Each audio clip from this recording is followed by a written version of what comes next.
looking down from the heights that we have built all by ourselves. And there is fear of the unknown, but we cannot lose control when we feel like the world is against us. We're trying to find ourselves without the defining words. We can no longer hold on to what only makes us hurt. We cannot sink into the dark. The vertigo is getting sharp. There's something greater than ourselves that we must reach for.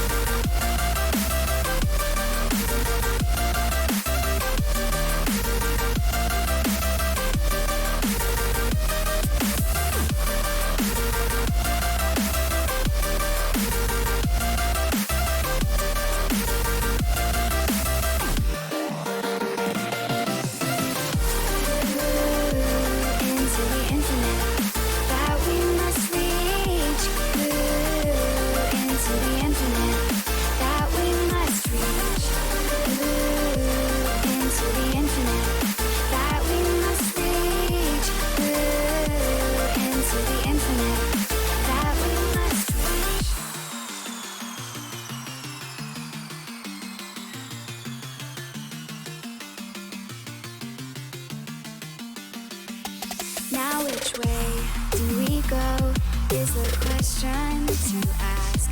There are so many choices that it's hard not to look past.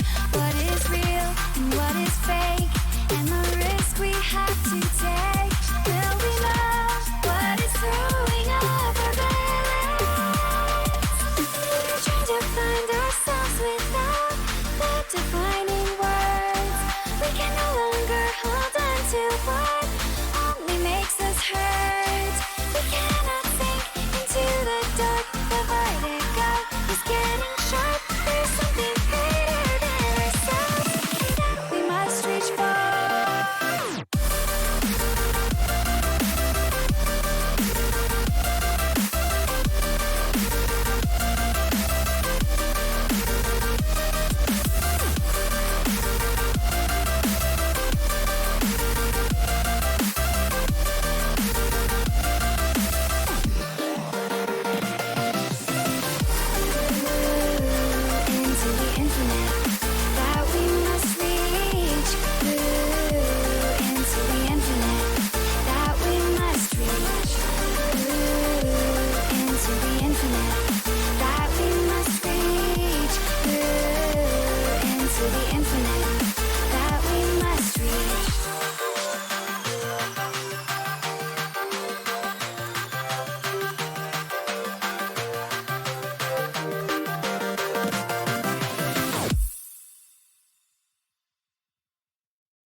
drinking in your sunlight. Can we love tonight? You put all the stars in my eyes. Can we love tonight? You tell me I light up the whole sky. Can we love tonight? You put all the stars in my eyes. Can we love tonight? You tell me I light up the whole sky.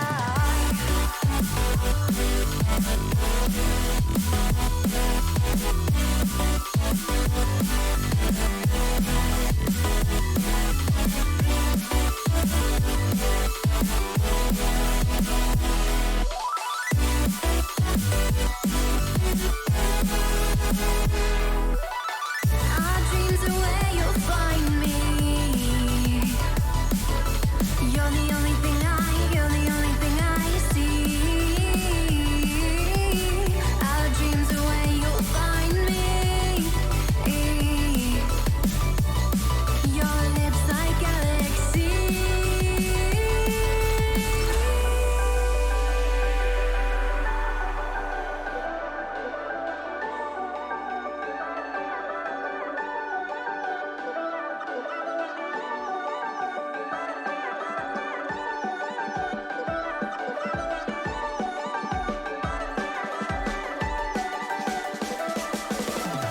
They tell us we're crazy, but we're just dreaming and hoping for. They tell us not to pray, love is so fleeting, like distant shores, like comets and daydreams, but we're still scheming and hoping for everything they cannot believe. Can we love tonight? You put all the stars in my eyes. Can we love tonight? You tell me I light up the whole sky. Can we love tonight? You put all the stars in my eyes. Can we love tonight? You tell me I light up the whole sky.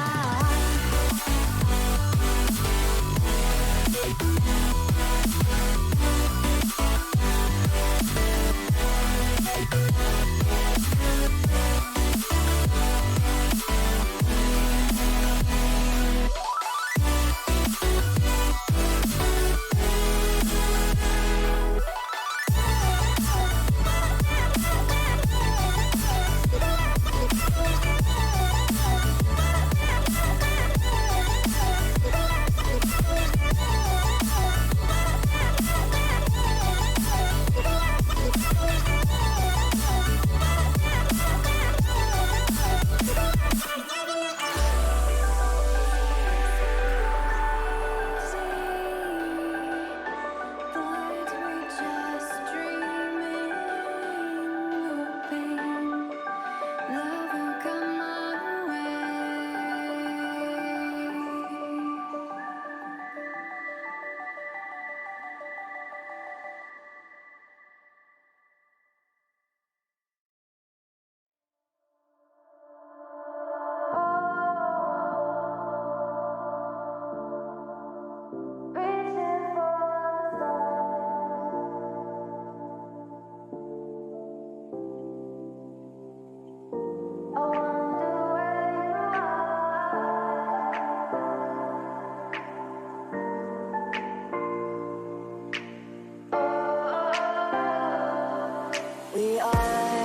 We are dreaming in the dark. We are nothing more than dust. Search but you stay lost. We are reaching for the stars, but we're making this too hard. And I wonder where you are. Mysterious, that's the part you always show. 'Cause you're too curious. Baby, you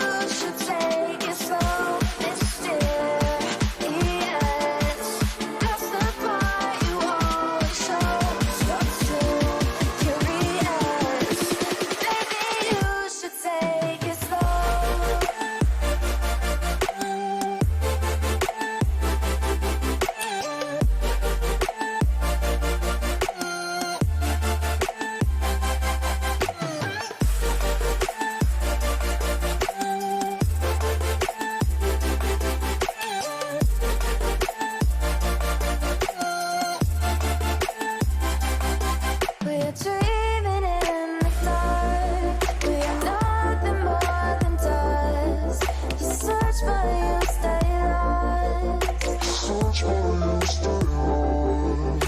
reaching for the stars. We're making this to art.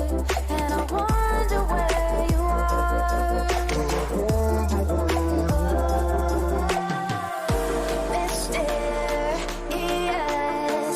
That's the part you always show. 'Cause you're too curious.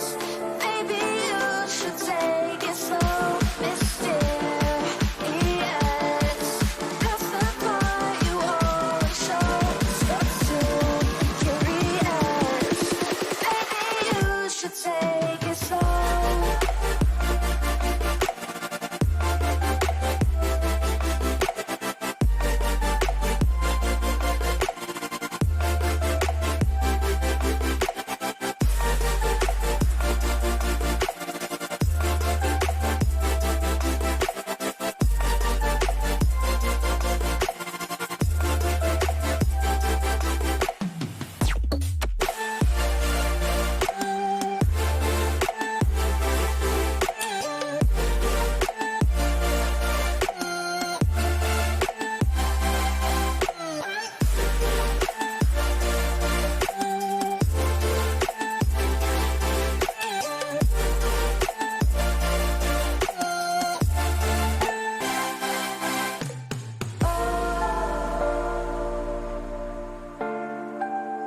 Reaching for the stars.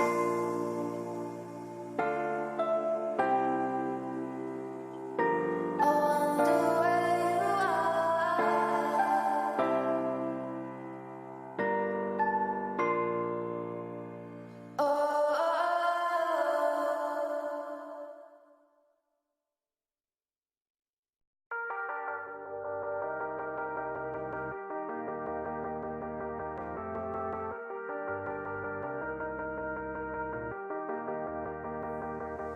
Sometimes when you're here, I can feel no doubt. 'Cause you keep me where the stars are bound. It doesn't really matter, 'cause you're here with me now. It doesn't really matter. It doesn't really matter, 'cause you're here with me now. It doesn't really matter, 'cause I feel so free now.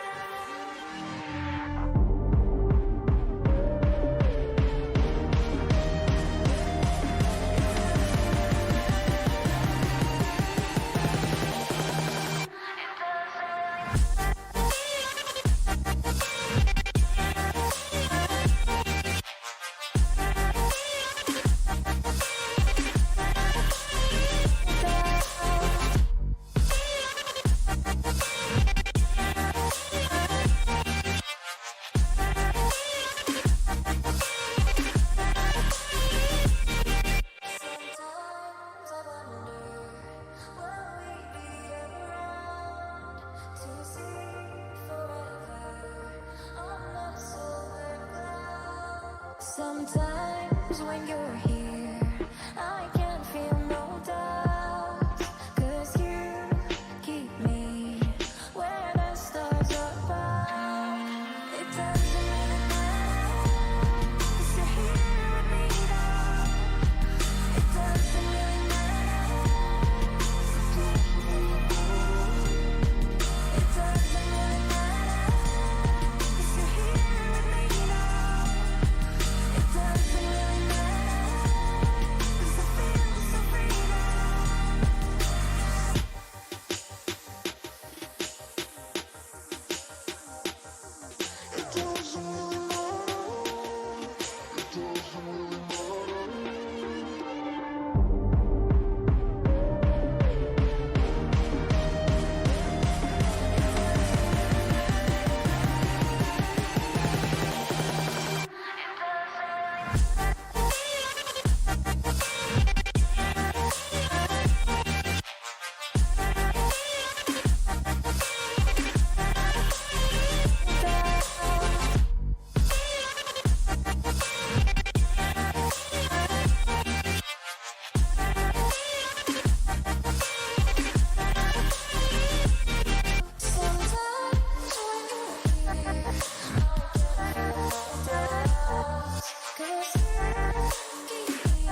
last night.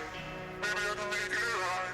Sit down closer, baby. We can talk about it. No need to be mad. Hate to see you sad. Yes, I know I'm crazy, crazy about you, crazy about you. I know I'm a flirt sometimes. I know I get drunk some nights. I know I get way too high. I just wanna live it up with you. I know that it might be tense. I know when you've had enough. It's just how I show my love. Darling, can I live it up with you?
Last night.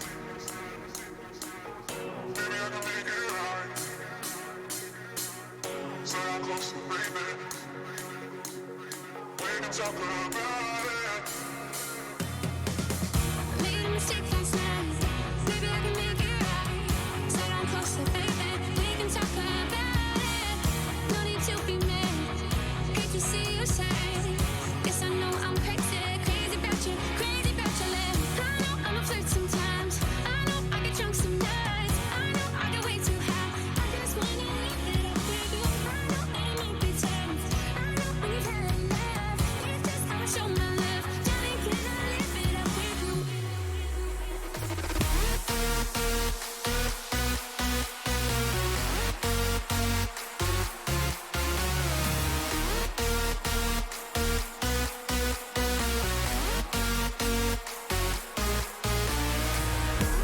I'm a flirt sometimes. I know I get drunk some nights. I know I get way too high.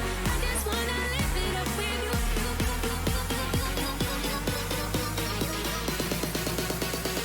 Darling, can I live it up with you?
No, there ain't no stopping us. Fly without boarding pass. Couldn't catch me, I be moving fast. Call me a shooting star. Let 'em know who you are. Flying up in a bar. Wish on a star. Time to show 'em who's in charge. Call me a shooting star.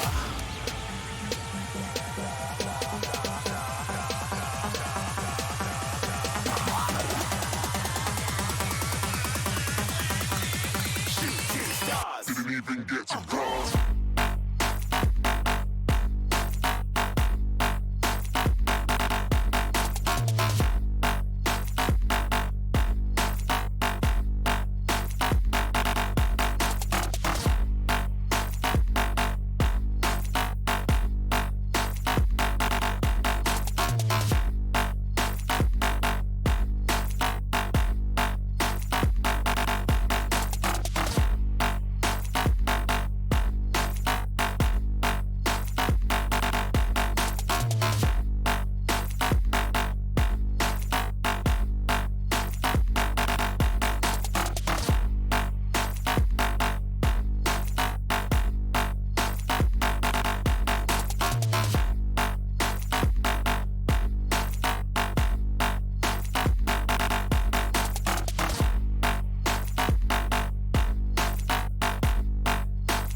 I said I'm moving too far.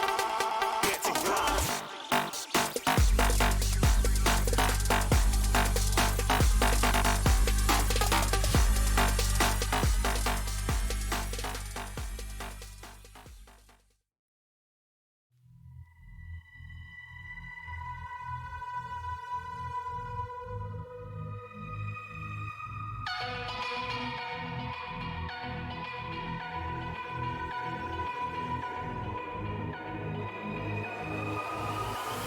Like a broken soul in a wonderland without angels. That is how I feel when the mirror shows me a stranger. Yeah. And I know they're just fragments of a world where your absence all I get to see. Take me back to the planet where you and I are still meant to be. 'Cause I'm incomplete when you ain't by my side, when you don't wake up next to me. Yeah, I'm incomplete. I need you here tonight to cover up these empty sheets. 'Cause I'm incomplete. Yeah, I'm incomplete. Hey. 'Cause I'm incomplete. I need you here tonight to cover up these empty sheets. 'Cause I'm incomplete.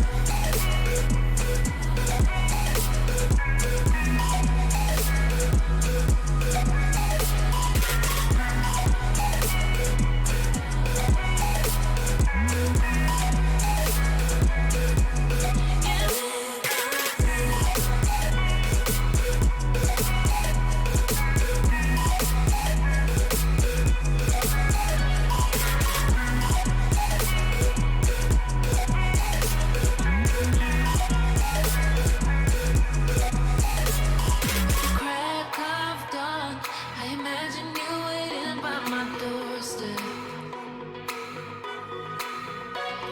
But it won't be long before I realize it's a picture in my head, in my head. And I know they're just fragments of a world where your absence all I get to see. Take me back to the planet where you and I are still meant to be. 'Cause I'm incomplete when you ain't by my side, when you don't wake up next to me. Yeah, I'm incomplete. I need you here tonight to cover up these empty sheets. 'Cause I'm incomplete.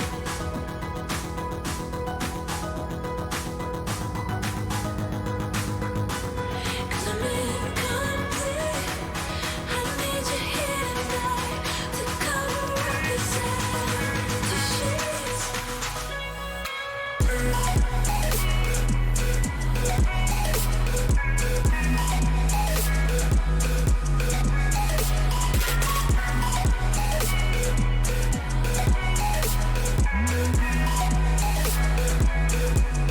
Yeah,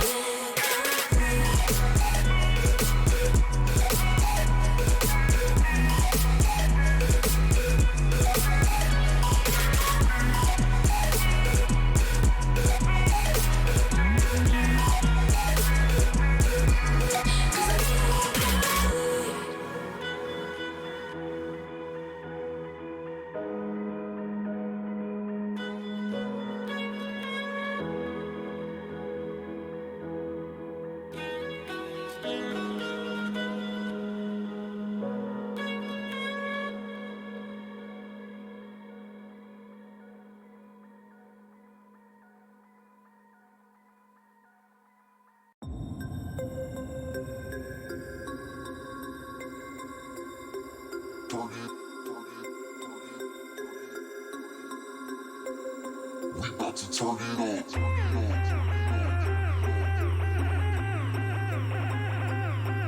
Turn it.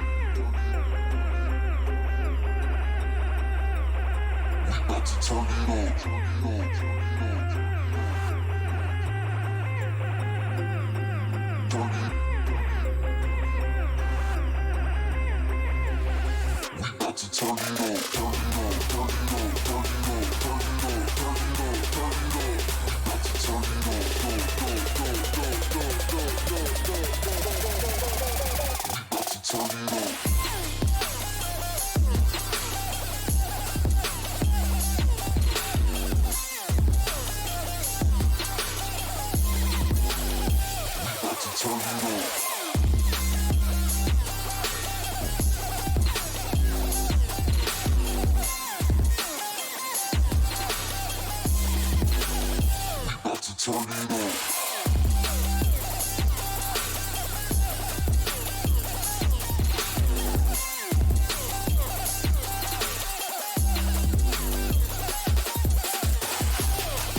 I can't wait to leave this town, 'cause lately I've been feeling down. The cold nights just don't feel the same. Oh,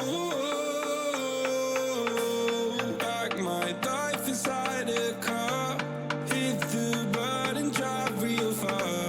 Put that record on me like,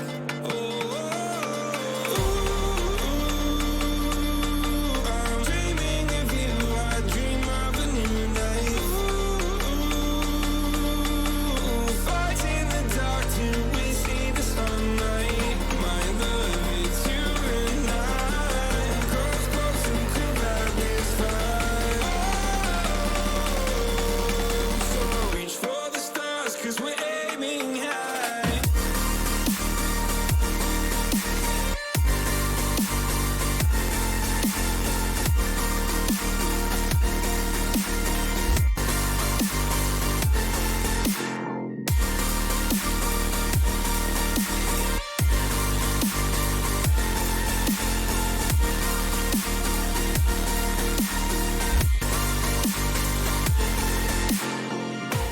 You can't wait to see me now, 'cause lately you've been feeling down.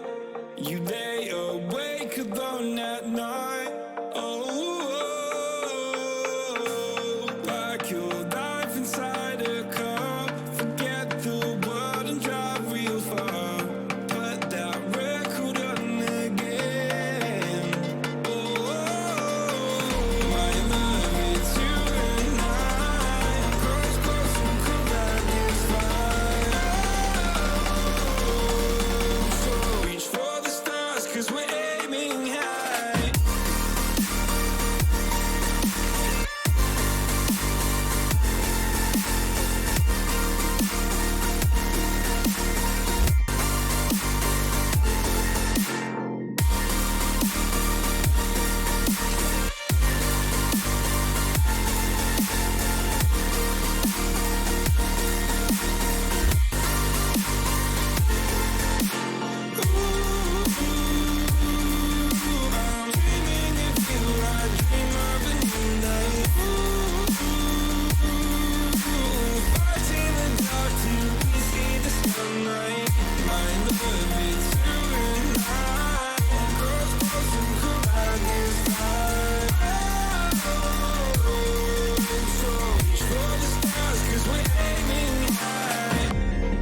Absolute Bet. Made for live betting.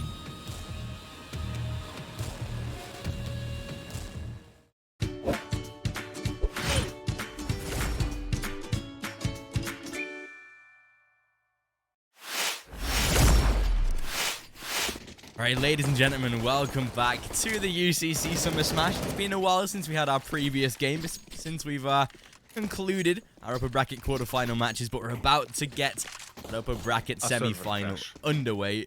Oh yeah, dude, have you seen the weapons in the corner right now? And of course, they're trying to attempt a server. I think so. Yeah, they're trying to overrun it here, but of course, getting into this game, joined by Over on the mic for this best of 3 and for the next couple of days as we really get into this upper bracket of the playoffs now. Yes, indeed. Thank you for the intro, and sorry for the interruption. That was just too fun to pick up on, or to not pick up on. But as you said, we are continuing on with our playoffs finally, and it is going to be Argo, one of the 4 invited teams into the tournament, joining us here in the quarterfinals. And Tricked will be the first team they face, and this probably couldn't have been a worse game for Argo, if you ask me. When you when you look at the possibilities they would have against who could be playing up against, you certainly think that Tricked is probably one of the best teams currently in the tournament itself, as well as, generally speaking, one of the most solid teams in the tournament. But holy hell, I haven't seen Argo in a long time, and I certainly hope to see a bit of a better show rather than what we've been having for the last half year almost. Yeah, not particularly, like you say, been seeing Argo all that much in any of the online events. They've been playing one of the leagues, at least on HLTV, but yeah, mostly focusing on the MDL, getting those games finished off, improving their online form. And as you said, we've not particularly seen them playing all too well. They've taken some defeats, a little victory in MDL here and there, but yeah, they're hot off the back of DreamHack Open Summer right now, obviously placing in the semi-finals for that one, losing to the eventual winners, so you can't really complain at that. They took the 3rd and 4th place, but it's definitely a good showing out of Tricked. I know Hunden wasn't that impressed with this side, but you know, as much of that's him ranking his team really high and thinking the best of them, but they had a really good showing in one of the lands that they've been looking pretty good on, and they're going to start this CT side. It's bo3 that opens up onto Caper, at least finding himself a double, finally failing to shut him down. Sparrow to join with a double as well, and already into a 3v2 as Akor able to close out one more. And the Argo, whilst they do have the bomb site, it seems like they won't be holding it for long, and Trick, they'll strike for an opening pistol. Indeed they will. bo3 hat trick, cleans it off easily. The first 2 kills, it was a vital moment there for Argo. Once they got through B-apps, once they were jumping down, that they lose maximum maybe 1 or 2 players. The problem is, once you do lose the first guy, you immediately have to hunt for the refrag. And we could see Argo was kind of scrambling for the kills, but they got caught in the wind, and unfortunately it wasn't meant to be. Tricked, they've got themselves a buy. It's not exactly the best of buys, but it's a classic Tricked move. They'll be pushing top mid, bo3 taking the aggressive stance, and the rest of Tricked kind of just lingering across the map a little bit here and there. The entry on Siashto coming out from pit, a second for Hunden, and they seem to have everything in their hands. I love this kind of anti-eco, because first of all, we can see that the investment wasn't really that too much, or that too big for Tricked, so they keep a little bit of money in the bank. Might not be the best, but it's at least something, as well as the fact that they don't have M4s, but rather at least just FAMASs and SMGs, so it allows them for the freedom of aggression. Even if they lose a UMP, and maybe they lose the round, it's not that big of an issue if it does come down to it. Now, they know they played up against a full eco, so it's going to be, of course, a buy that Argo will be going for. And this will present a bit of an issue. Trick, they don't upgrade their weapons, they don't have enough money, or at least they could have, but they really would have risked the next round for it, so there's no reason. And we might just see the same old aggression we've seen just the past round, although it might be found with little success. But Akor in window, he's going to take the fight down to 56 he goes, Skirin, and it looks like Argo have different plans in mind. And especially with these AKs in hand, they'll be looking to exploit a couple of angles early, although bo3 would be peeking off at the back of the smoke, but Furlan, he's not going to give him the opportunity to do so. Hunden at least able to strike back for one of his own. That was down toward T-spawn. A lot of control to be exerted by Tricked right now, and they'll make it into a very rapid 4-on-2. Akor and bo3, they'll be both able to find kills. Hunden just sat to surprise Caper, and that will leave Sparrow down into a 1v4, and it seems like Tricked, they've had a solid understanding of what Argo wanted to do in that round. As soon as that mid control was taken, Hunden told his man to rush up the back lines with him, take that T-spawn, And once they realized that there was no one in that T-spawn position, it was a really simple shutdown to know that Aggo were inside of mid. And a 3-0 that sees the CT side now heading back to force Aggo onto an eco again. They'll have very little that they can invest into this round. Pistols and Kevlar at the most, a couple of Deagles maybe to be purchased now that the round loss bonus is starting to grow. But like you said, with Tricked and the way that they like to control the CT side, the way that they want to hold that momentum, you always know that especially when the weapons are a little weak, when they have the FAMASs, the MP9s, those sorts of weapons, that they will want to exert that little bit of aggression that catches the team off guard. And that was exactly what Hunden called in it, and it worked out perfectly. So we should see Aggo down to an eco this time, and Tricked having a really solid start on the first map. Well, indeed they do. Wouldn't expect anything else. As you said, their previous tournament placements, especially at DreamHack, was just amazing. It's a result that any team would want to achieve, even though they lost in the semis against Optic. You know, they got pretty far, and they can be happy with the progress they've been showing for from the last few months that they started to play in. Aggo, on the other side, that was a bit of a disappointment. They took mid control. As you said, they left completely, left themselves completely out of T-base, relinquished control easily, and Hunden was able to push that. But that wasn't the biggest issue in my mind. The one thing I really disliked from Aggo was the fact that once they got on mid, once they pushed short, once they realized, okay, Akor is in the right side of window, or at least left, depending where you look it from, he needed to be killed. They needed that refrag, or at least they needed that early entry, and they were never achieved it. Akor remained alive for the remainder of the round in window, and that's one of the bigger fails I could see in Aggo. At least if you force him out of that position, then you do not allow him to return without being spotted or otherwise damaged. Other than that, he got another kill free afterwards, and it just ended the round straightforward. Thing is, though, Aggo, they could have gone either fast short, they could have gone connector, they could have tried to push window. They had many options, yet they chose none, and it shows because, well, they were picked apart one by one with a single refrag available. That's it. Matt's still on the pause, though. I presume this is a technical pause already, since it's been so long. 100%. Yeah, hopefully no big issues on one or the other side, but I have to admit, Tricked, every time we see them play, right, they're amazing, and I have zero expectations, but amazing expectations for them. Oh, 100%. The way that they've looked, not just online, but in lands as well, they've really been able to settle as a side, and coming into this probably wasn't a side that we really thought in the 3, 4, 5 months that they've been building, we would actually see at this level. When they brought bo3 in, obviously from the ex-Fragsters lineup, when they dissolved, when the organization released them, we thought, yeah, bo3, really solid player. Came into Tricked, I think, with around a 1.1 rating, so, he's not doing too badly. Yeah. But he's really excelled as a player. He's really been able to work with, the more fragging-oriented player like Borup on Tricked. For me, one of the strongest players, but with the way that Hunden's been able to work with this side, he's brought the best out of players like Akor and Shush.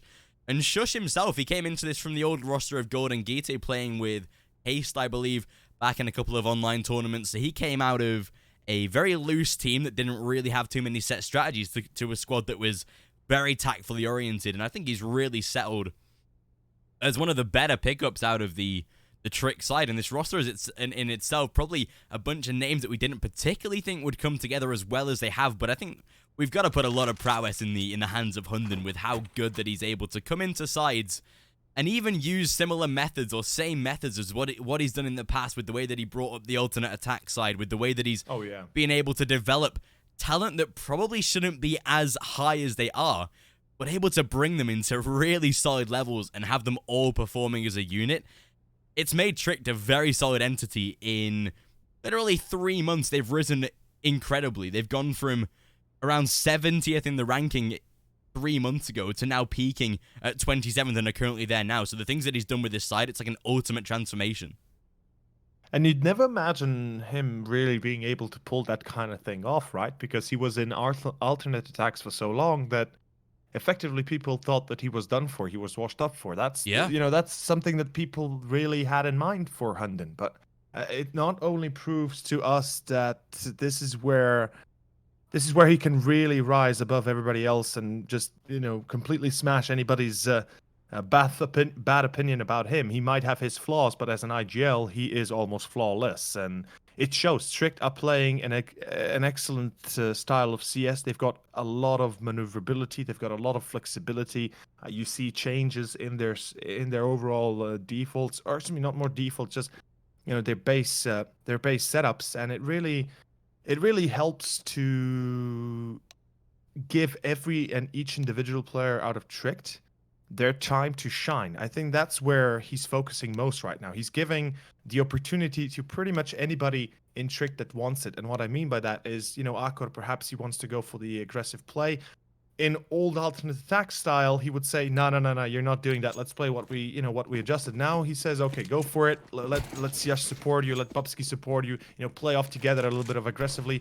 Try to switch it out. I think that's definitely something that is happening in this kind of scenario, because it's something that has to go on in every team if you want to be a successful one. But bo3, hold that thought for a second. He's in connector. Good nade. Not really going to do much though. Akor will find the first and Akor for the second. Okay.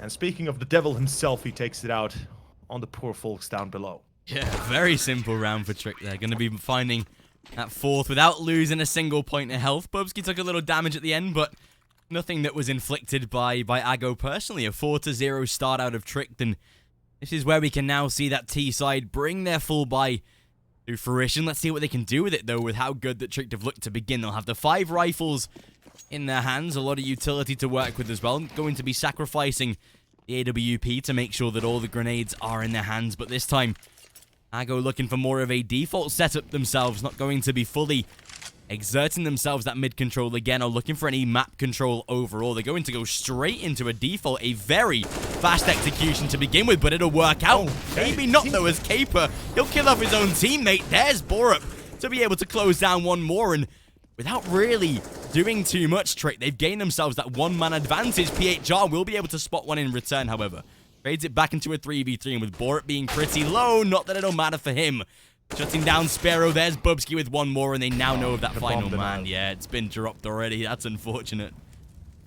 And that's not only gonna completely defeat the plans of Ago. Their current goal was, if nothing else, get the plant. With the plant, they secure a full buy next, and they have a little bit of money saved up on a few players, but the maximum loss bonus is not going to allow Caper or Sparrow to rebuy fully. So unless, well, this will certainly allow it. Grubby, well done, well sprayed out, and bo3 and both Akor will die. That is a round that Ago pick up on top of Grubby's clutch, and it seemed like nothing. It seemed like a wish of the hand. It simply looked easy, and it certainly was. Ago, that was the lineup they needed. And speaking of money, well, there's no issue right now. There will be enough to rebuy, reinvest.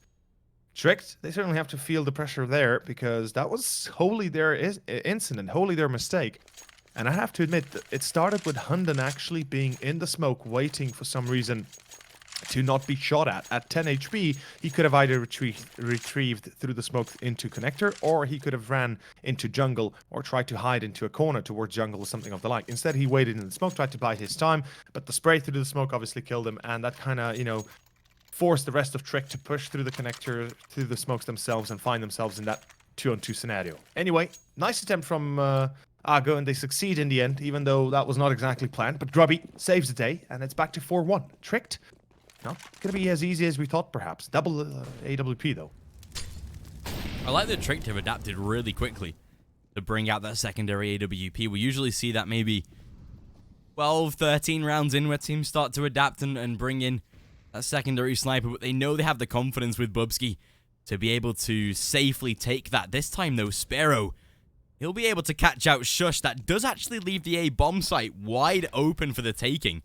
bo3 is at least inside of connector for the quick rotate, and they do have London moving in from CT spawn, but up to now, it is going to be Ago that are able to find the site in Furlan. As he'll close down one toward the B bomb site, that now really divides the attention of the CT side, although bomb is looking to be planted, denied by bo3, but a good spray by PHR that is able to close down a very swift trade. Luckily, Akor to be able to fire back. That might have actually looked like a smoke shot as well as... Oh no, it was down toward the B site, never mind. But as he does make it back into a 3-on-2, there's the second one by Akor. He doesn't... Oh yeah, unlucky, not able to deny the plant. Denied, yeah. But as he moves into jungle, has to be careful. PHR's there to strike, and Hunden, that should be where eventually the round is wrapped up by aggro, and they'll be looking to put their second on the board.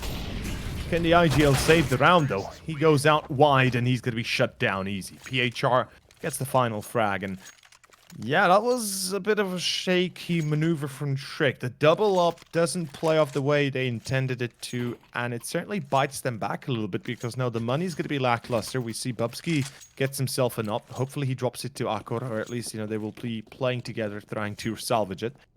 Well, that was a bit of a mistake, and the retake solo was a big issue that they lost on too as well. The first two players should have been alive until the rest of the team is ready to retake, and obviously, Siash got caught immediately, but bo3 died, I believe, towards B-Apps. Pretty pushed up. That was another huge blunder. Top mid pushed out this time with bo3 and Hunden in duo, and that's going to be a great sequence that gives them 2 kills. Grubby from Palace is going to be spotted right now. He takes down Siash, but it's Hunden to reply.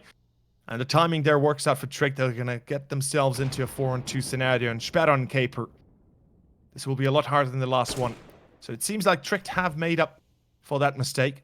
But I'd have to admit that the double up certainly, it looked promising. And when you think about it, right, bo3, he's not a bad secondary upper, but he needs to hit, or at least he needs to survive if he's posted in a deep B house position.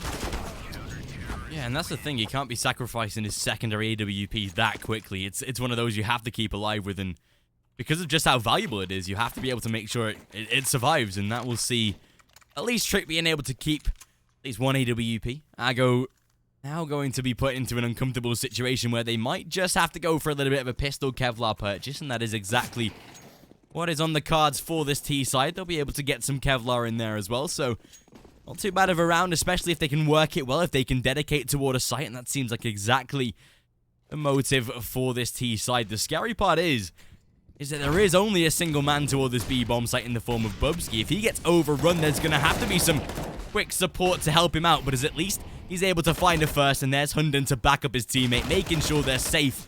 And as he does close down a second, Akor's also rotating for the support. Trick, they were fine. There was nothing to worry about. And as they find themselves 6, closing down at least the force by itself, Ago, this is their time to now bring the weapons to light, see if they can work with their AWP as well, which will be given, of course, to Sparrow. But so far, CT side, they've been looking solid, even despite giving up those 2 rounds. The way they've held sites and rotated has been pretty much perfect so far. Ago, they've been able to exploit a couple of sites, but overall, Trick, they've looked pretty sturdy, especially with his mid control. Yeah. Yeah, they did. Or at least they do. And Furlan, right now, he's going to spray down. Miss his chance to get at least a free frag. bo3 and Hunden safe to run away. A bit of a lucky break there for Trick, 6-2 currently. And I kind of like the fact that they're keeping away from mid enough to not engage an early fight solo. But right now, trying to retake by, as far as I can tell, Akor very aggressively through short. PHR has an angle on him, and bo3 will be caught. That's a problem. They didn't use a pop flash getting out of connector. Hunden now trying to trail under the steps of bo3. And he's going to get himself 1. Akor the second. Seems like it's going to be another great lineup for Trick, even though they lose a player. They're able to immediately respond. Siash under Palace. This is a dark position to play from, but he pop flashes himself. Actually, that's Hunden with the support. Furlan will refrag. A 3-on-2 still kept, 55 seconds. Ago, they have the time. They don't need to push immediately. And the bomb plant is not necessarily the only thing they need right now. bo3. Oh, this is where he denies it. Yeah, this is an easy round for bo3. He doesn't get the kill, at least not immediately. Good spray down. Grubby gets the team kill again. Oh my lord, that is a bit unfortunate. Ago certainly ridden with a few friendly fire issues already, but it's a 1-on-2. Grubby has the op, Kieran. This is doable. 1-on-1. He spots the player from pit. Oh. But unfortunately not meant to be. Luckily, Hunden able to work with that AUG. The now slightly reduced AUG as well, obviously with the anniversary of 20 years of Counter-Strike. They give us a nice little AUG nerf. Finally going to see a little bit of a depreciation of this weapon, but even so, I don't think it changes much personally. Yes, it has a reduced fire rate, but with instant or at least 99 damage being dealt by a headshot, you need basically 2 bullets to get a kill anyway. And reduced accuracy while unscoped, whilst that's nice, I mean, it's...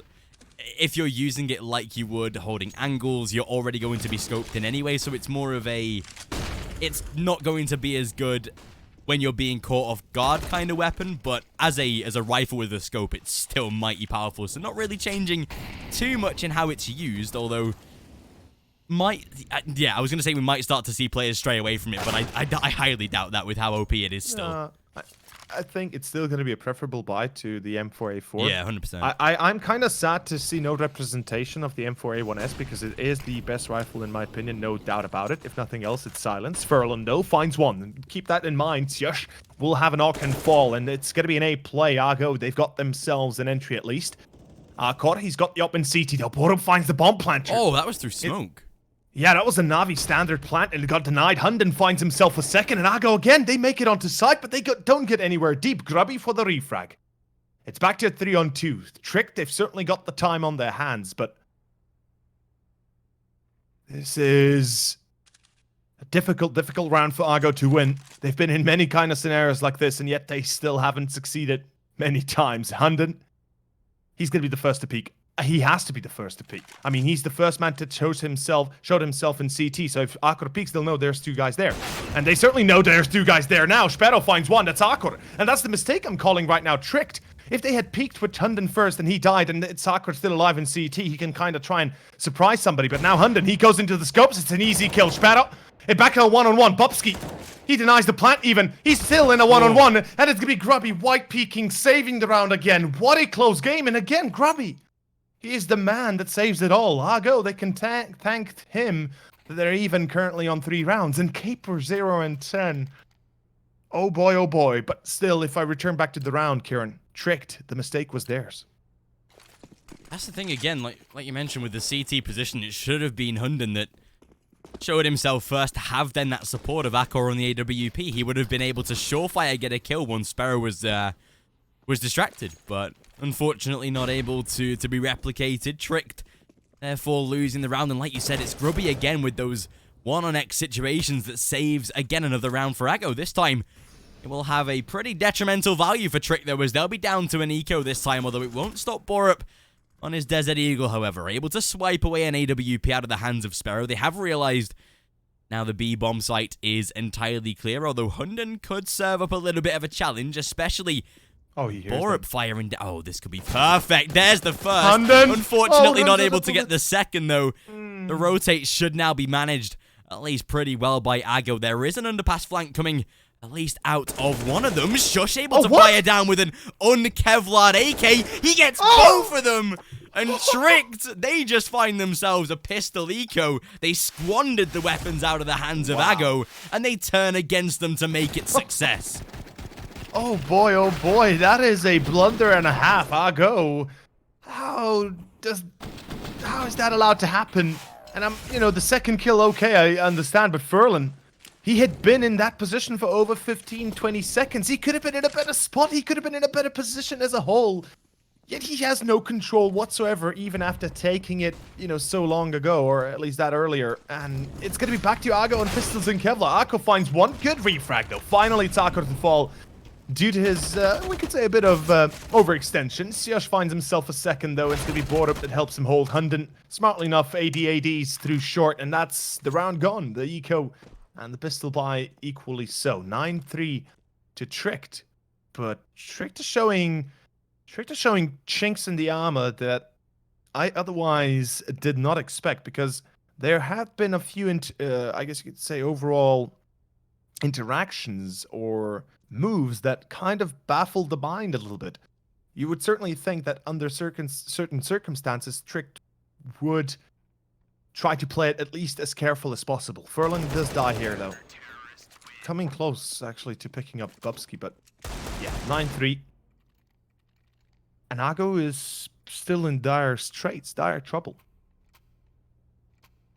Yeah, and with the way that Tricked are now keeping up that pace, considering that this is Aggo's map pick, we'll have to start seeing that T-side bring at least 4 or 5 rounds on the board if they want to end this first half comfortably. We know that the CT side is going to be at least a little favored by Aggo in this map, but with the way that Tricked have been able to control it so far, if Sjush peeks out right now, surely he's guaranteed a kill, but Furlan... Boy. as he's able to shut down one. They've done the best thing, though. They kept Shush hidden for a while, and as he takes down a first, it's now down into that 1v2. Bubsky, the worst thing he could do right now is fully aggress the smoke, but as the grenade will mask his image, keep him safe, they're able to close it down. 10-3, double figures already achieved by Tricked, and this is really starting to put a lot of pressure on Aggo, considering that we know that Tricked, they're just a side that once they get going, once they're having the pace in their favor, they are not going to slow down whatsoever. And the best thing about them is that not only do they gain momentum in single maps, but they're one of the only sides that I know that can transfer it map to map as well. So they're really strong going into this, especially if they can close out map 1 below like 16-5, 16-6. Nice shot by Grippy, though. I have to agree. If they're able to close it out like that, then we could be seeing not just a 2-0, but a very quick 2-0. But one thing I'd mention is, well, hold that thought for a second. Furlan, he's pushing out B. He's going to spot Bubsky, and that's a free kill. That's the free round now. Shouldn't be lost by Aga anymore. This B retake needs to be impossible for Trick to happen. Otherwise, if Trick win this round somehow in a 3-on-4 B retake, I will lose my cool. That is not cool, Aga, if you lose it like this. This is a 4-on-3. You can't be losing this. But to return the point, Hunden, this is like the 4th time I've seen Trick push up, and this is perhaps one time too many, because it does this problematic things for Tricked when they get red like that. Aggo, those are 2v2 still open for business. Justa, what are you doing? Putting a nade in your hand when you know you're in a position of complete exposure, 1 peek, and you're dead? That was an easy retake. A 2v2 was doable. They had the time, yet for some reason he pushes out with the nade, or at least pulls out the nade. A bit of a mistake. Tricked. Lose another one. But speaking of Tricked, the initial mistake against Spot here is, for me, the push by Hunden. And it's alone, it's isolated, and there's no support for the push as well. Like I said, also, it's been done like quite a few rounds already, so there's no reason to really repeat that. You can push pallets, you can push under B, or at least lower B, but why mid again? That's the thing, right? Trick, whilst they're a side that can really show us a lot of ingenuity, they do tend to repeat strategies like we've seen. And that's the one thing where teams do get a little wise to it after the first or second time of it being like made or executed, which is definitely, like you say, with what Hunden did in that previous round, has been now read by Aggo again. With Caper and... oh, the tag onto Caper through... oh, Akkor's still able to react to the shot. Okay, then. Finally gets pinned down by Caper. Yeah, he was maybe alive for a little bit too long there, but not that it seems to matter. We'll be having 11-4 to close out the first half, and again, a very dominant play by Tricked, even with a couple of mistakes they've made, only been able to give Aggo 4 rounds on that T side, so Pistol is going to start to really dictate a lot of the pace. That first gun round is paramount for Aggo to be able to win, to seal at least a few more rounds, but the way that Tricked have been setting themselves up so far, it does look very good to end that first half, and we should be seeing, if they get the pistol, a pretty quick ending, unfortunately, for Aggo in map 1. Indeed it is. Certainly not a fun one as a whole. Grubby, he's been in multiple positions like this where he had to clutch around entirely, but this is a whole new scenario for him in terms of how many players he has to shut down. 4, that's a bit of a big number, and yeah, bo3 makes it clean and simple.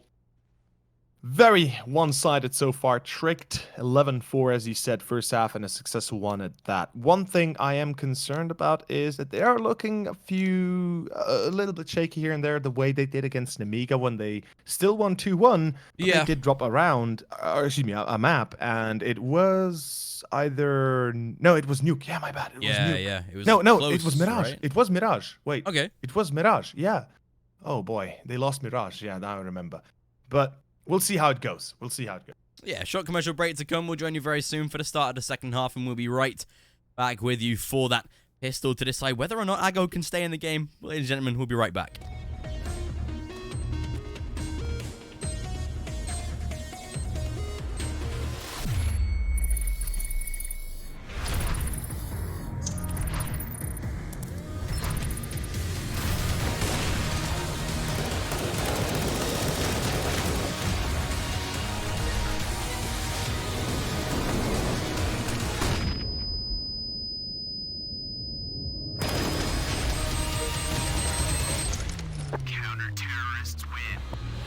Loot Bet.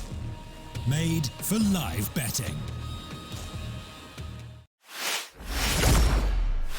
Of course, getting that second half underway. Aggo now on their CT side, going to be seeing whether or not they can grind their way back into this game. They're going to need a fair few rounds to do so, but that's the beauty of CS. It's never over until it is actually over. Tricked now on their T side, liking the fact that they've already gone for 2 sets of utility. That's definitely the strategies of Hunden coming out here as they set themselves up for that A-site execution. But it's all about Aggo and seeing how they can defend this. And they've read this perfectly, actually. 3 players on quick rotate toward connector and that 1 man in CT. Realistically, even with smokes down, this site should be impenetrable for Trick. Oh, I love the boost. Grubby above the smoke at the gap, and that's got himself an angle of attack to work with. Though Grubby, excuse me, Furlan will be dinked down to 7. Sparrow holding CT, but oh, Tricked. I love the pistol so far from them. It's straight up tactical. And they've got themselves a tower set up in CT. 3 players holding. Sparrow, though, pulls the first. 4 players. Oh, it's going to be 5 players coming into CT. I love this, but it's a mistake. Tricked. They peek out aggro. It's back to a 4-on-2, and it's going to be Shush and Hunden dealing with 4 men. 4 angry men coming out of CT. Hunden finds the first. The defuse denied. It's still a 1-on-2, though, and Shushi peeks out wide. And that will be 11-5. Oh my, Aggo. What a saving grace. Luckily, they had that defuse kit as well, or else that would have been the round lost. Trick did well to prevent it, but Aggo, yeah, like you say, with that CT brawl able to come out on top and find the 3 kills to sway the prevention of the round. Tricked 11-5, and that will see Aggo now into their buy round. Although Trick, they've played it smart, they've played it calm. They were going for their buy in the next as well. A little bit of pistol reinvested, but nothing too heavy that should be giving Tricked any chance of a round unless they are able to snag away a couple of rifles along with the kills they get. But for sure, this should be Aggo taking an 11-6, and Groovy able to start well. Being a pretty solid player in the series so far for Aggo. Like you said, has been able to clutch out a couple of rounds as well. Sparrow to shut down Hunden. That'll be the round itself.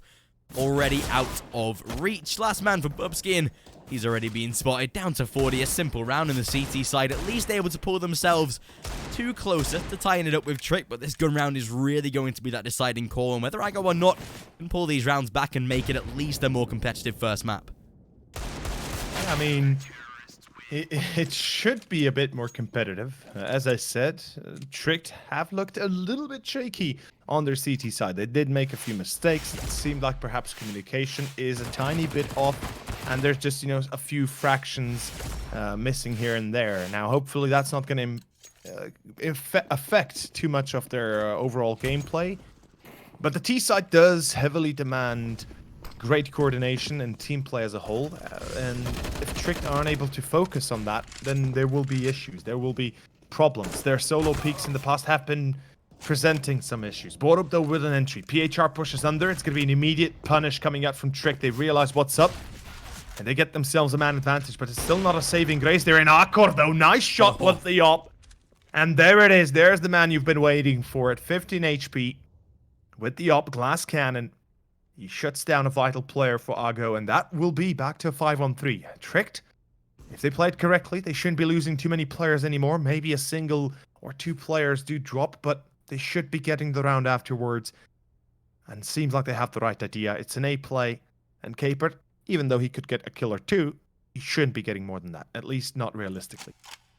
Especially with that MP9, one of the better weapons to play in this sort of position, although bo3, he's just walked out of the B bomb site entirely clear. Realize that Aggo, they've put all their eggs in one basket. We should at least see one player stick around toward this A site, and that exactly will be the man to do so inside of Palace with bo3. But I think they now realize there could be a man venturing in the flanks, but not that it matters. bo3, as he's able to close out Groovy, that should be the round shut down in itself. And even bo3 able to spot spot Sparrow above that smoke. Caper into a 2v5 that is probably unwinnable, as bo3 has a beautiful one-way to work with on top of Flowerpot. And there is Caper, last man alive. Tricked, they've taken the vital round. They've now closed out that first gun round, and with Caper being the last man alive, he's only on an MP9. He's only got that little bit of Kevlar and a kit to work with. He does have money to go into the next round with, and they should potentially be able to reinvest, but the money is not going to be there for the majority of players. And Tricked,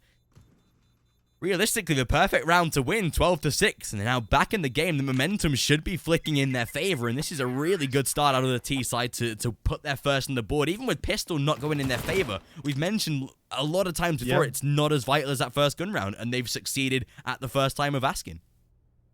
Yeah, indeed, they have, and they're getting themselves back on the board. Above all else, they are able to completely dominate the crucial round that is the gun round for them. And well, by the looks of it, there is another match pause. I'm not sure if it's a technical or a tactical. I would presume it's a tactical right now. What do you say?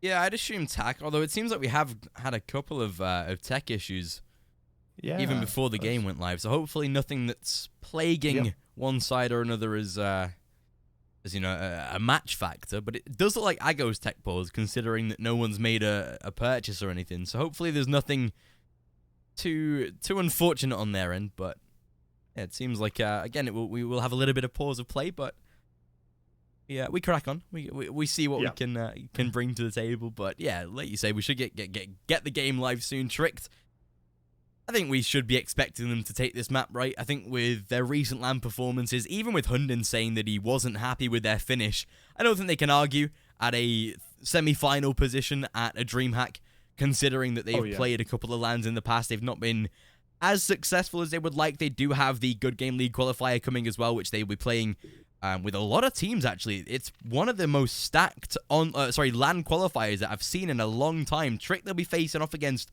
Virtus Pro, Izako Ball's Gamer Legion, who we saw at the Motor XL most recently. And then some qualifier teams as well. Pact in there as a Polish wildcard, and then a couple of qualifiers. But yeah, Trick, they're getting a lot of LAN experience, which surely has to be benefiting their side, not just as an in-game thing, but just to dwell and really gel this team together. Yeah, that's exactly what I wanted to go for. You hit the nail on the head. Their cohesion as a team works outside of the game as well. If they're friends in real life, if they're able to bond and create good friendships and good connections amongst each other, that's gonna make their gameplay and their style and their whole performance that much better. Because when you play with somebody you don't exactly respect or have much friendship with, then it's a completely whole ball game. But right now, Tricked, well, they lose the entry at least. Bubsky will walk out of Palace, and that's going to be a bit of an issue. And again, the underlying issue for Tricked has continuously been the fact that they do like to make those solo plays here and there. They do like to push out of certain positions, and usually it can end up with a victory for them, or at least it can end up with a frag for them. But there are occasions and there are rounds that they get completely shut down on, and hopefully this is not one of them, because it's still a vital round for them as a whole. They have a little bit of bank to save on or play on, but it's not exactly perfect. Argo, though, they lose the refrag. PHR will fall. Caper from B on the Palace and gets one only. Borup, quick reactions and spots Furlan. He wins the duel still. Back to 3-on-2. Tricked, in trouble.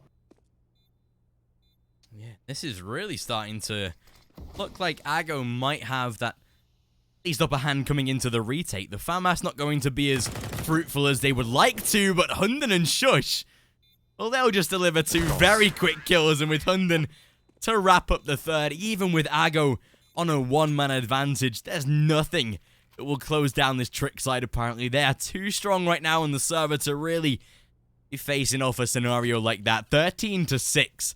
And now with Ago down onto again another eco, this is spelling a lot of danger for the side on their own map pick as well. This is where Ago had to perform as we go into Dust 2 next. Again, a map with Tricked having a beautiful understanding of how to play that game. Even with a map that's more featured toward aim duels, they're still able to bring their own little flourish to the side of their T side and how to play on CT. So realistically, it's looking really dangerous for Ago right now. This was the map that, in my opinion, they kind of had to win in the series to at least have a chance to take it to a third map.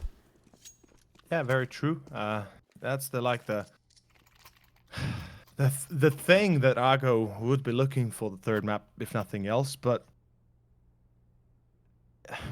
with Tricked winning their map pick, with Tricked looking as good as they are, that chance looks very slim and very much impossible almost, if you ask me.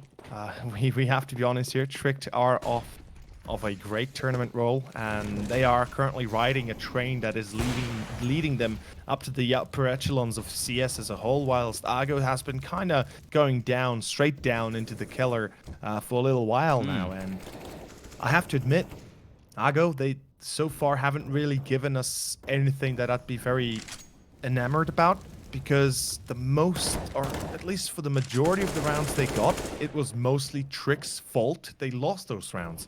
At least that's how I saw it. And obviously this can be interpolated a little bit, or interpreted. Oh my god, I'm losing my mind with the word. It's a little late. Don't worry about it. Yeah. So basically, there are plays Ago did and worked out a little bit, but it was more on the luck side of things rather than on the quality side of things. And yeah, Tricked, this should be 15-6, at least on paper, and we should be seeing probably an ending soon afterwards. There's the entry. Akro finds one. Sperro missing a vital shot. If he wanted this round, he needed to hit that as well. The tag is there, but not the kill. bo3. Yeah, that's it. That's it, unfortunately. No money as well. Yeah. That's the map. Definitely looks like it. Honestly, I've got to say, with this Ago side, I don't think they've looked the same side since they faced Wendigo in the WBSG finals. When obviously Wendigo took home that 500,000, and when Ago took whatever, the 250 or whatever it was. I don't think we've seen the same side since. They've had a lot of really disappointing placements. They came second at the Good Game League qualifier. That was one of the qualifiers with the lesser stacked teams. They had, I'm pretty sure, Windstrike, who were on a downward spiral, who arguably still are on a downward spiral. Sprout, obviously, they're an incredible side now, but weren't at when they attended that LAN. We've not particularly seen all too much out of the Zago side. They placed 12th to 14th in a Swiss system with best of ones. That should have been Ago's game all day long. That should have been their forte, to play some best of ones against sides like Simon and the sort of rising Virtus Pro, but they just weren't able to complete that. Came 12th in MDL, even with a focus on it. We've not particularly seen too much out of Ago since that LAN placing. This time, at least, they do have a couple of kills in this round that might be able to sway the verdict, but now, even in a 3v4, Ago significantly disadvantaged in the form of weaponry. Have been able to squander at least an AK, but with 50 seconds on the clock, will be Tricked at least pulling away from that B-bomb site, focusing toward underpass, giving the CT side a chance, but still grubby as he takes down bo3. A 4v2. Surely Ago can't fluff this one up, but shush. He'll be able to find one. It's grubby again to add further impact. Arguably the best player for Ago in this map. He's been putting kills on the board even when his side has looked literally down and out. So he's been maybe carrying on their back a little bit, but a 1v3 that shouldn't be winnable. And Ago, they've got themselves a 7th round now. And Caper, I think this is like his second kill, third maybe in this game. Oh no, really? I didn't even realize. Yeah. He was at 0 and 10 at one point, and then I just stopped following his kill streaks and his kill amount because there was no reason for it. Yeah, 6 kills as a whole. So I presume he started getting kills, I think, in the 20th or the 18th round, somewhere there. But up to that point, he was 0 and something. So hopefully, that's not not affecting him too much. But Ago, they win around. It was, again, more on the fact that Trick let themselves be ripped apart left and right, having to be in a 4-on-3 scenario, and even then in a very bad position to work from that. So it's going to be Tricked with a rebuy, and Ago with a kind of a Holy Mary here, and hopefully they can get some more on the round, and maybe we could see overtime. But that's a possibility. We can always say CS is not over until it's actually over. So the game is not ended until Tricked are able to achieve 16. Oh, great nade, bo3. Oh boy, down to 51. The engagement coming out from Caper, surely. And bo3 with the nade in hand. It could have been very different, but luckily it didn't turn out that badly. And it's back to still Trick being on 5 players.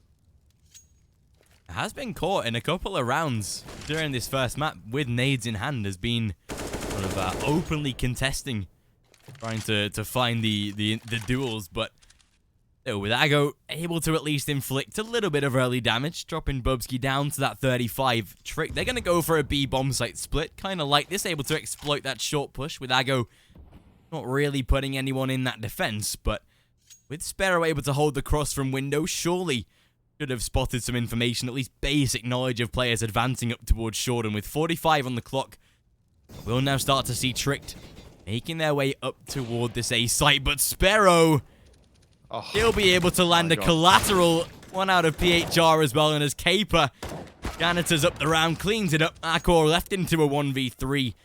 He shouldn't be getting too much out of this, trying to challenge inside of window, but it seems like the time for him in this round is already up. 15-8, and Ago are starting to keep themselves alive a couple of rounds in consecutive fashion. The money isn't all there just yet. We'll have to force up a couple of rebuys, but Tricked, he'll be able to put one more on the board this time, keep the purchase at least in the hands of Rifles, but with the 15th on the board for Tricked, all it takes is a single slip up from Ago, and that's the game. But Ago, Yep.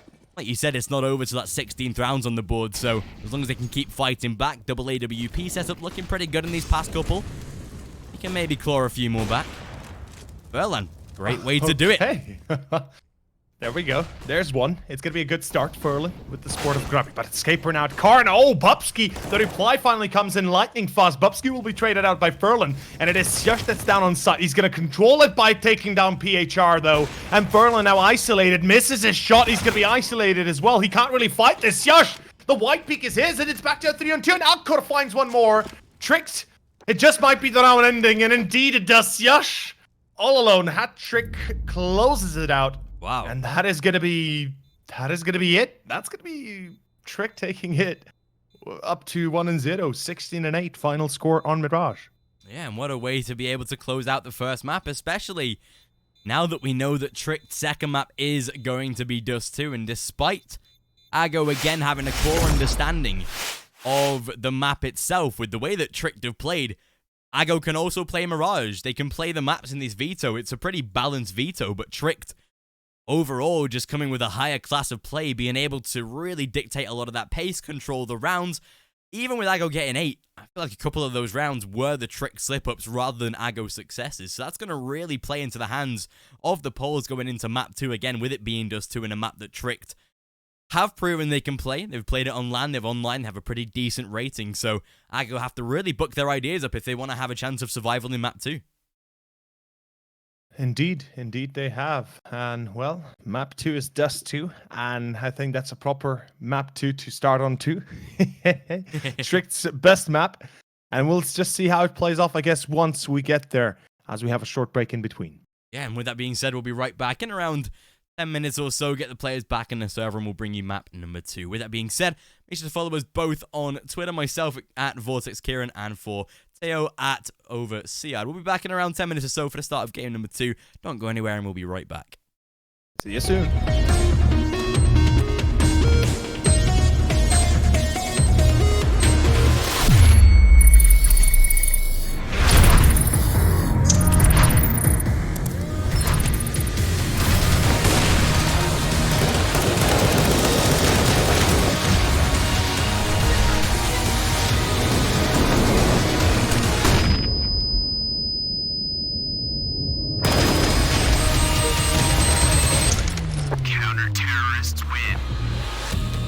Loot Bet.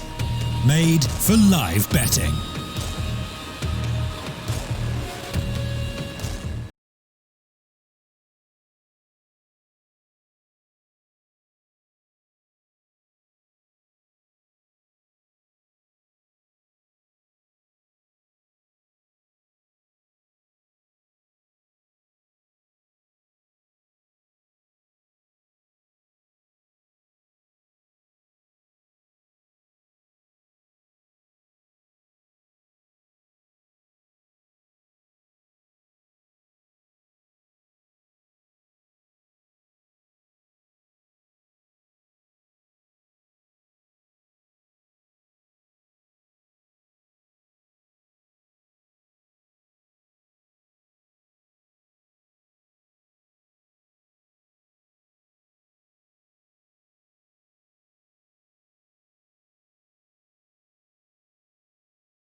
Loot Bet. Made for live betting.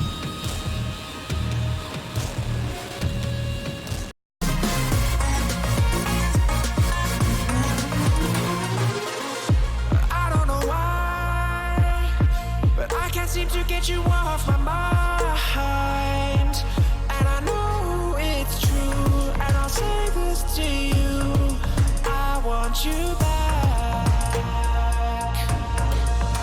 There's something inside, yeah, there's something inside that brings me back to you, yeah. No, I can't hide it. No, I can't hide it anymore.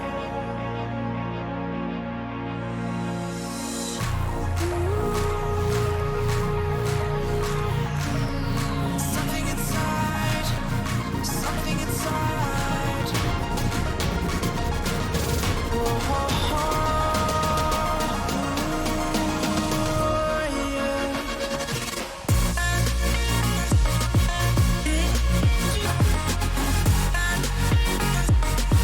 Yeah.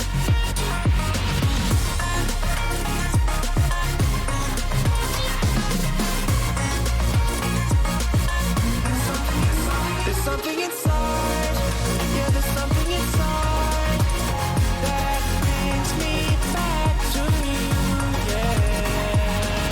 No, I can't hide it. No, I can't hide it anymore.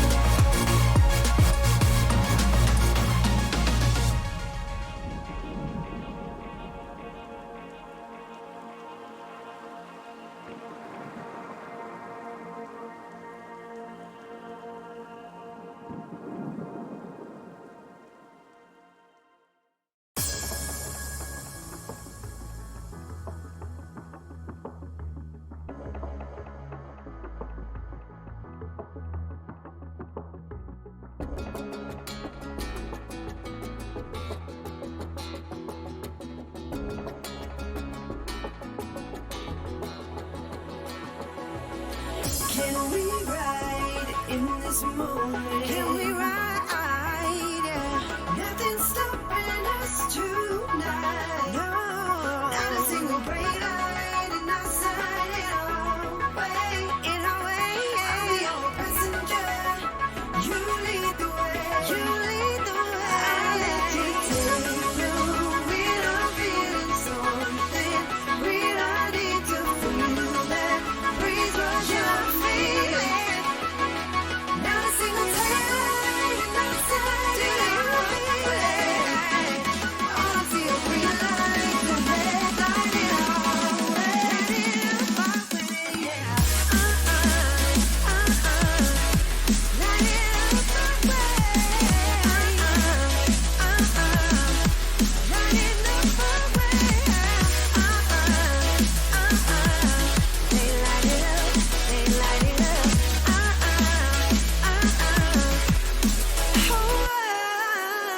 Can we drive right into this feeling? Can we drive? 'Cause there's no way I'm stopping tonight. No, not a single red light in our sight. In our way, yeah. You lead the way. I'll let you take me through. We don't feel something. We don't need to feel that breeze rush your feet. You lead the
be your passenger. You lead the way.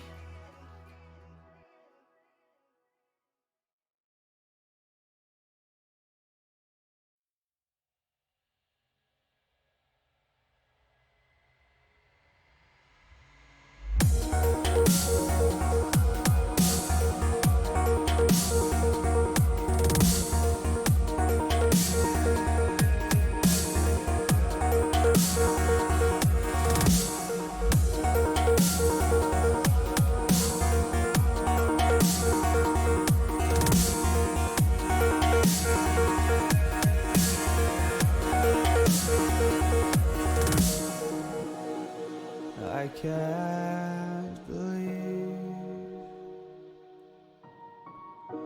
the night lay waste to all we'd given. But honestly, you've gotta know that this ain't living. But we could run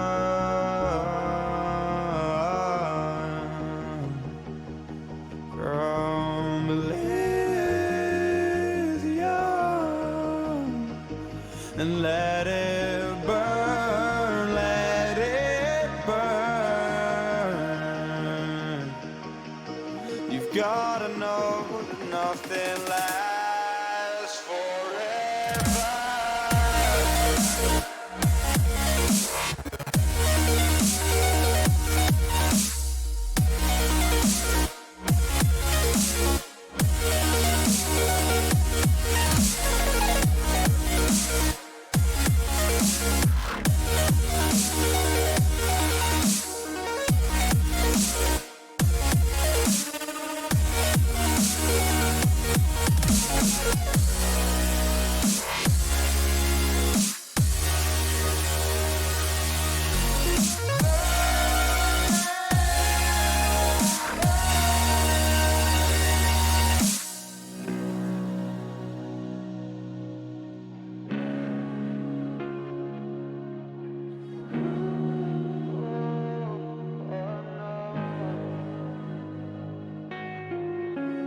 I can't believe myself.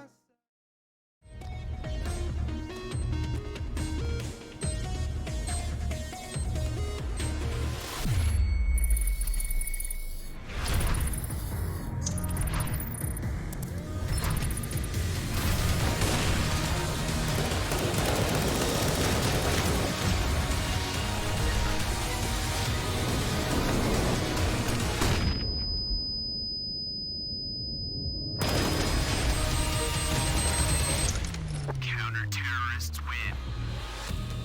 Loot Bet. Made for live betting.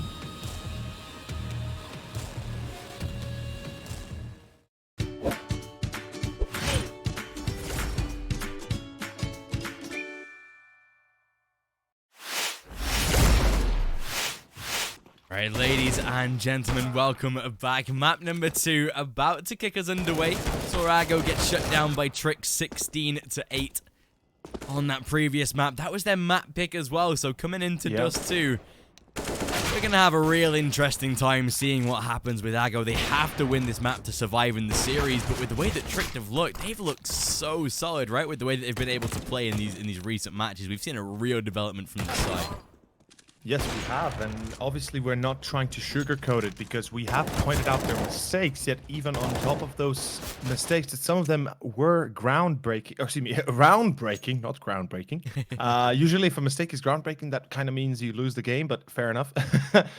So, you know, yeah, definitely. Trick, they've risen from the ashes, it seems. They've never really been in the ashes, more so they just started from nothing and they became something, and they're starting to grow ever further. Every time they play, they improve. This is something that I'm loving about Tricked, is every time I see them play, they're very much better and better. They get to they get to show us something new. They get to show us something improved. Every time you see them play perhaps a standard default, it might be very much the same what they've been doing up to this point continuously.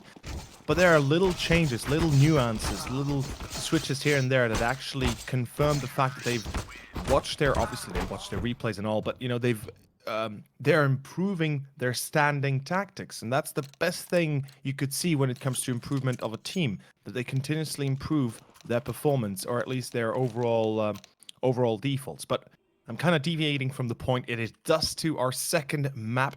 Ago will be, of course, winning on the knife round. Excuse me, losing on the knife round. Therefore, Tricked will be on the CT side, Ago the T.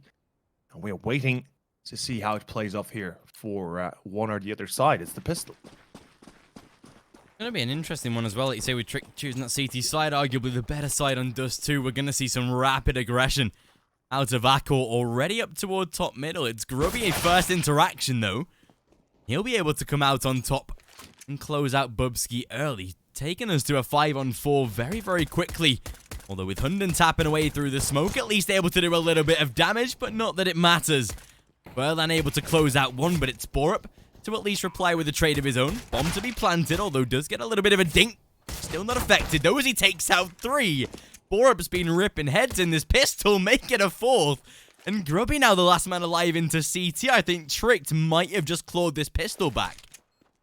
Indeed, they might. I mean, it's Grubby. And we know how good he is. We know how good he can be. But there is... Oh! Oh, Grubby!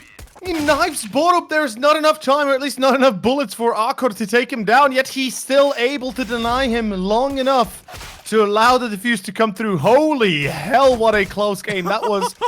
a lot less comfortable than it seemed to be, and it is going to be the round over as Tricked will win it, but by God, that defusal was a sick clutch one.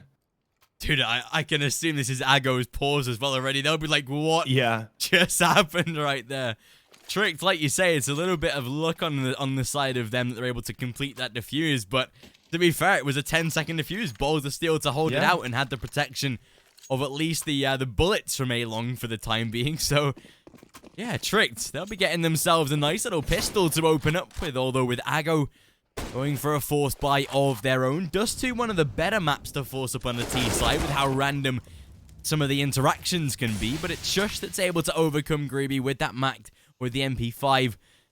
Put the first kill on the board. Ago should get significantly weaker. There is another rifle to be picked up by Aper or Furlan at least, but even so, Tricked, if we've commented on things in the past that they've lost against force buys and ecos, we've noted that over the past month or so, that's something that about this side they've really corrected. I think we also predicted as well in a previous season that if Tricked were able to fix their anti-ecos, they become an instant top 30 side. And now look at them, 27th in the rankings, and we rarely see them lose to any sort of eco force buy kind of rounds.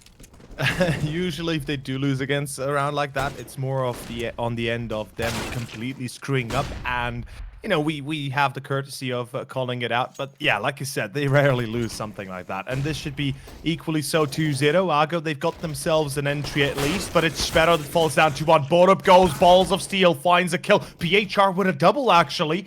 Wait a second, bo3 making the mistake going through the smoke. That's going to be a big call and a pretty big mistake as a whole. And it's going to be still Hunden that refrags from behind, though. PHR caught the bomb yet to be planted in its caper. The man who was at 0-10 last game. Can he at least better his current position? This is a close game indeed, and it's not yet done. But this is truly a groundsbreaking game almost. Caper, how far can he go? Ago really helped him out. He gets the 1, but unfortunately Hunden will shut it down in the end. So yeah, no such luck to close it out successfully in a 1-on-2. And the route still goes to Tricked. 2-0 and an excellent pickup. Looking very decent out of Tricked. Like you say, it's a little bit close with Tricked on that little force buy round, but able to deal with Ago pretty well. And that should now see T-side again going for another force buy. I was going to say it's probably prevalent to force buy. Try and catch Tricked again on an off chance where they can pick up a round. So decent out of Ago to make that choice. They have 4 rifles with a scout included as well. So all in all, not too bad of a buy round. This should see Tricked at least again facing another challenge. This time they do have that AWP in the hands of Akor though, and that's already going to make instant impact. Closing down Furlan, taking away one of the, I believe, Galil's in the hands of him.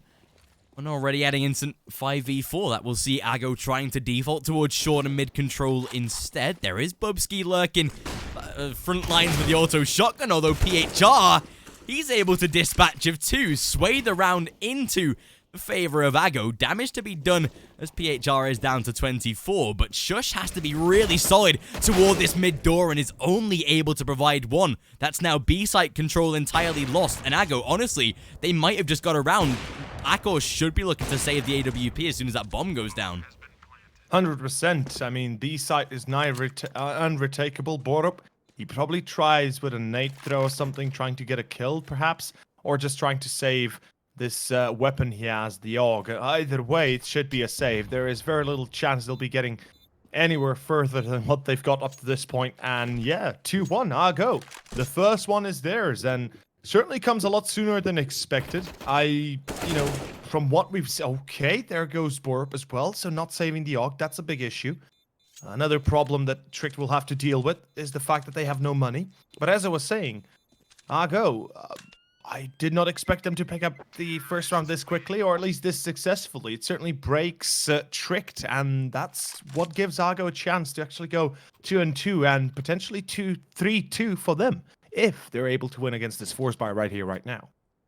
Yeah, and it has to be a force buy, just because Trick don't have any of the bank saved up. We're kind of guaranteeing that they won that third round and got into a fourth. So Ago, yeah, right now, beautiful success to open up Dust too early to change the pace a little bit. This time, at least, we shouldn't see too much out of Trick, just for the fact that they have those pistols in hand. Sparrow going to be opening up the first kill, though. It is Akor that does trade with his AWP, the most valuable weapon of this round thus far, and Hunden will get himself a free AK to work with as well. Borup, I like the intention of this smoke, though. If he gets behind it, Flashbang able to assist it, or not assist him, really, was fully blind because of it, but still to boost up onto the bomb site. Akor getting a little bit of a height advantage. Hunden sat in toward Gandalf and should be relatively safe for now. Akor, though, as he's trying to jump up, Hunden, this now gets really dangerous. Oh boy. As Hunden's closed down the bomb planter, that really allows the CTs to move in. There's Akor with one more. And they even denied the plant as well. Trick, they've won a round that they really shouldn't have had a chance of winning, even with PHR to put a double on the board. He's down to 21, and Tricked, they've actually done it. They've done themselves an excellent duty, and they win the round on top of that. What a way to close out a round you were never supposed to win in the first place, and it is going to be 3-1 Ago. Unless PHR can give some sort of a godlike performance, which obviously is unlikely. Not that it's impossible, but certainly unlikely. Yeah, that's a free kill, but time is of the essence. 18 seconds, and there's doubt in my mind that he even tries to go for it, honestly. I mean, let's be realistic here for a second. Does he even try to save this round? No, he's already running away, and it's going to be 3-1. Ago, they were supposed to win the round, and yet it all tumbles down, and it's Strict again. They come out on top with a buy that you never imagined could work, even.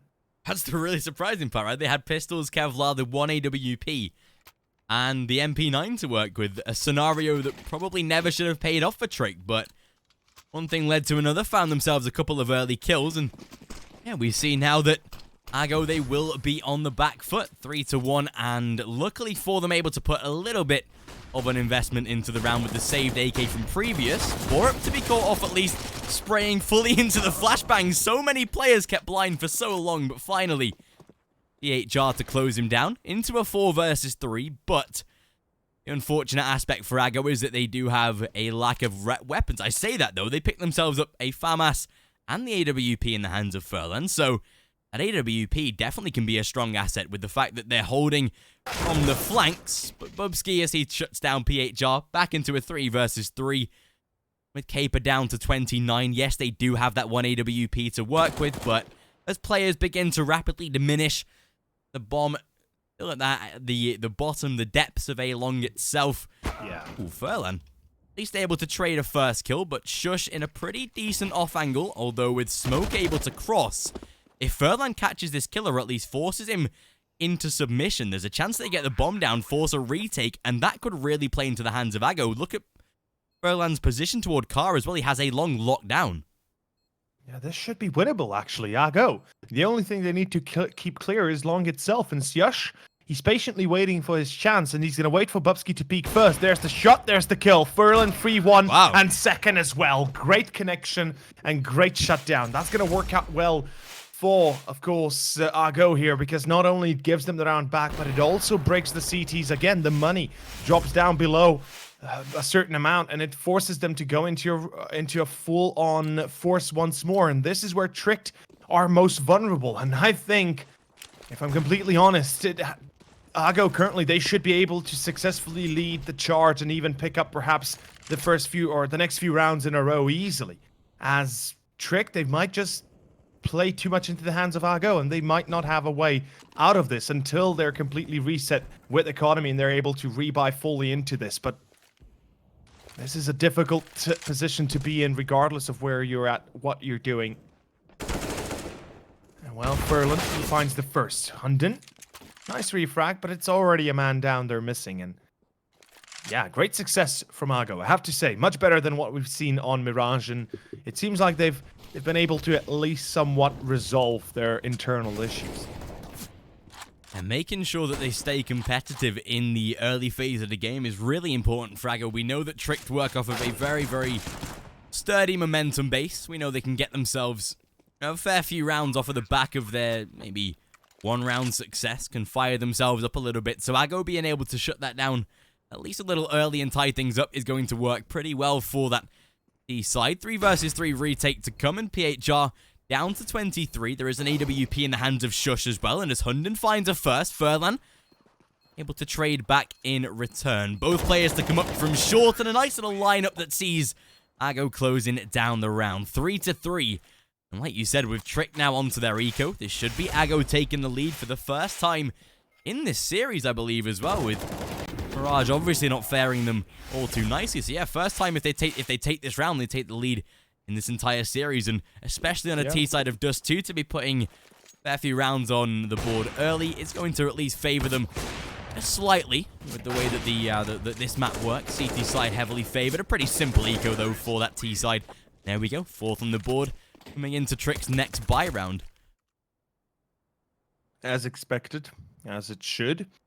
Of course, a bit of a mistake on the side of Tricked playing as poorly as they did at moments, and it costs them a very valuable lesson. And above all else, it costs them a valuable advantage they had been able to hold beforehand. Now, it is going to be... Oh, Sparrow. Well, that's going to make things so much worse for Tricked, actually. With the loss of Syush, a vital player and anchor of B, this is going to complicate matters above all else. And Argo, they're hitting short fast. They're going to be running straight for it. I like this decision. They go in fast, they go in hard, and they try to break the defense as soon as possible. Hunden with one. The IGL holds the second. The line is held for the moment. And bo3 comes out to help as well. That's going to work out perfectly. Akor, unfortunately, the timing missed for him through mid, but he's got himself the saving grace of his teammates that are able to save the round, especially Hunden himself.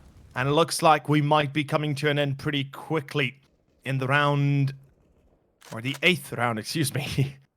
And so far, so good. What a way to close it out. Grubby, though, spots the rifle, the barrel, gets himself a kill.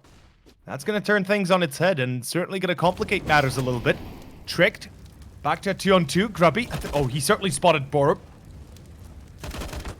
What a close round right now. Close game. Hunden peeks out mid. Still Grubby, though, will fall. Yeah, nice little bait and switch. Sparrow into that 1 versus 2, but not going to matter. Wanted to try and maybe be the aggressor in that post-plant situation, but we'll see Trick taking a 4-4 and getting able to tie things up. Aggo won't be too phased by that. You can see plenty of cash built up by that T side, especially with that bomb plant to come. We'll see Caper just close to $10,000. The rest of the side not too far behind either, so a plentiful purchase to come from that T side. Tricked all in all, able to keep things tied up. You can still see that the buy round is pretty weak in itself, though. Down to a UMP in the hands of Shush and FAMAS for Hunden. So, again, having to sacrifice some vital weaponry just to be able to put a few kits in the CT side, a little bit of utility as well. So, not particularly going to be as weak as they would like. Furlan, He's going to take out Hunden. Why would you again go to swing that 3 kills found? Jesus Christ. And Trick, they offer themselves up on a silver platter. They get instantly capitalized, and that's a 4v2 that is not winnable for Trick whatsoever. Not now that Furlan's closed out one more. Trick, that's a really scrappy round. Not just it's not winnable, but it's actually like gonna cost everything of Trick, because if they can save the AK, sure, they get something out of it. But overall, this is another eco for them afterwards. This is another round that Tricked or Ago, excuse me, will be taking in their hands and just dominating the market once more. And Tricks are kind of shaky in their boots. This is not looking too good on their part. They're certainly losing rounds. You'd never imagine them being able to lose, at least not this quickly, this weirdly, I guess, this unexpectedly. Sure, you'd expect them to lose a round that would be played in a certain manner, right? If there were an execute, a prolonged battle coming down to a 2v2, a 3v3, whatever, some sort of a clutch moment, you know, it's already been a minute that they were fighting beforehand. It can happen that you lose rounds like that. You don't win a few key duels, you lose a few key positions, and you've lost the round afterwards. Sure, it happens, but the way they died on long, as you said, 3 players line up one by one, right after the other. On a silver platter they come, and on a silver platter they'll be taking. That's Ago 5-4, and they're looking pretty solid so far. I gotta say, much better than what we've seen on Mirage. This is easy 6-4. And I could see Ago taking this first half, actually. I genuinely could see them be taking this 9-6, 10-5 even. Especially with the way that they've looked so far, right? Tricked have been kind of making way more mistakes than what we saw on Mirage. Ago have been able to capitalize on those, and with Trick now back down to an eco themselves, should be at least a 6-4 before the next gun round. There will be plenty of money to be able to buy into the next, but yeah, like you said, I wouldn't be all that surprised if Ago were able to take success in this first half, at least take it into maybe double figures. That is still a possibility at the moment, although we know that Dust 2 is a map that preferably or typically does end more of a single digits, 9, 6, 8, 7 kind of half, with how close that the two sides are based. But even in some of Ago's previous maps, their Dust 2 run isn't all that impressive. They recently lost 16-7 to Izako Boars, a game in itself that was quite one-sided. That was just a few, like 9 days ago as well, so they weren't looking all that strong. They're currently on a 3-loss streak as well in Dust 2, so something that they're looking to fix. But yeah, they're able to get 8 rounds on a T side, so they're definitely proving that they're pretty versatile in that sort of position. But with the way that Ago overall haven't been able to capitalize their CT sides, does make me think that they at least need, like you say, more of a 10-5 kind of scoreline to win the first half. But I think if it stays competitive, if it stays close, then second half definitely going to be an interesting one. We know that Trick can close out rounds when it gets a little gritty. But yeah, all in all, if Ago can keep up an impressive performance on that T side and at least close it out double digits, they should actually be pretty okay to close out the map and really give us an interesting series. But obviously that is all retrospect with how many rounds that we've got left. I mean, yeah, for the moment it looks awesome for Ago. Of course, that could change in matter of moments or in matter of rounds, few rounds just in between, and the result could again be swapped into a 9-6 for Tricked. In that case, it'd still be ending pretty damn well for Tricked as a whole. But once more, I'd have to say, Ago, they've achieved their minimum standard, I guess, almost we could put out here. They've got themselves 6 rounds. In my mind, that's already more than enough to at least call it a day for the first half. You know, if you aren't able to find any more, you shouldn't be too disappointed with it. It happens. That's the way it is. You should just try and salvage whatever remains of the CT side. As we know, it is a better half for them. But putting it out there, Tricked, they've been looking shaky on Mirage, and I think this is where it's really going to be pointed out even more so, as Akor is on a glass cannon. Pushing short this time, missing his chance, missing his shot. Bubsky will go for the refrac, but this will be a bit of a poor start for Tricked already, losing the first man and an AWPer on top of that. Yeah, and looking good so far. For Ago, like you say, that glass cannon not particularly working out too well. Furlan does spot the jumping man up towards short at least, but the fact that Shush himself, the lurk out of Bubsky as well, maybe shot a little bit too early there. Trigger Finger going to at least prevent the push, but there's bo3 and Shush that are both able to close down the round itself. Hunden again playing inside of Gandalf, as sneaky as you would expect him to be, and even as he sacrifices Shush in that position, again doing it for the greater good, able to stay very, very safe right now, and as he approaches the bomb site, as soon as Grubby peeks his head, it is a simple shutdown for your boy Hunden. A little bit of difficulty there with the Farmass, but pistol to get the job done. 6-5, and CT side at least able to keep the scoreline relatively close again. Ago, plenty of cash in the bank, but the fact for Tricked, they invested 2 AWPs, or at least 1 AWP, they come out with 2, getting the double up setup going, which is nice to see on a CT side as well. I do prefer that, and with the money low as well, it does make sense at this point. But Ago and still around in the lead as Tricked, they will be battling to try and tie things up, and like you said, the half could flip. Trick could take that lead, and that's what they're looking for up to now. But a 6-5, and that will still see Ago back onto the repurchase. Rifles, AWPs, everything they would like. They look again for another T-side round. That mid challenge in this first half has been really good. Bubsky and Sparrow have been battling kind of back and forward in the AWPs, especially early round. It is nice to see that the mid control is being taken by Ago again. They look pretty solid, although Akor, he'll stay safe with that AWP and keep his team at least in the round early. Bubsky first kill and opens things up nicely. That's a great start. Double up works out this time. On Mirage, it kind of came back to bite them in the ass. bo3, though, will be caught with the smoke, having a bit of a gap. There's 3 guys actually getting up on short itself. Akor, he's been spotted. Needs to drop down now. If he gets spotted too soon, or at least pushed too soon, he will die as well. Sparrow burns, but it's Hunden that spots Furlan. And that's the denial with the Molotov. They prevent the refrag and they prevent the support. That's perfect. Now, Tricked have a chance to tie this one up. A 4-on-3 should be winnable, but close range, Bubsky still hits the shot. Caper will refrag, but of course it's Akor to keep it cool, keep it simple. And it's back to a 1-on-3. Akor, I think, he's aware of Sparrow. He might have even heard him. Even though, Sparrow will win the duel. 38 seconds. Bomb dropped in front of Long.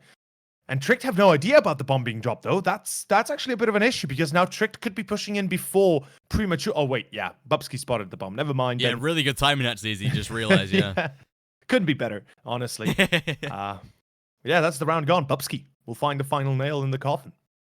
Yeah, and again, another solid round out of Tricked. Caper stacking cash, though. We'll be able to gift that AWP to Sparrow, get himself an AK to work with as well. The money is finally starting to run a little dry. Gruby and Furlan feeling the full force of that, although there is still pretty decent bank on the rest of the aggro players. Them T-sides have really been fruitful for them in terms of building up that economy. This time, however, we will start to see Tricked heading down, Ago heading down into that B bomb site.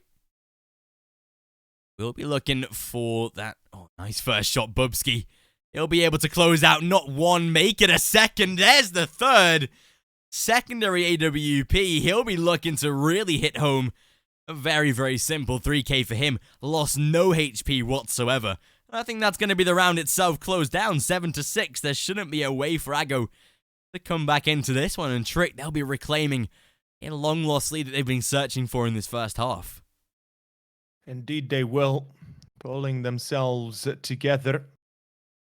And that is a vital moment here for Tricked. Usually, as we say about their mistakes, they do manifest, but they are not very often seen, or at least often made or played down to the bone.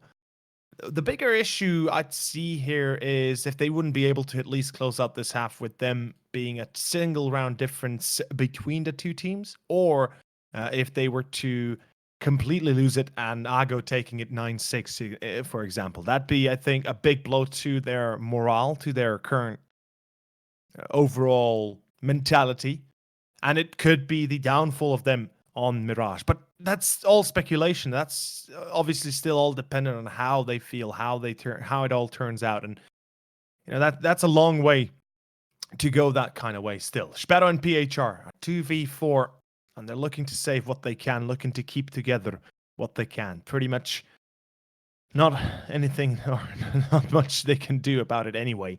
So it doesn't really matter for as much as we can say. 7-6 Zago.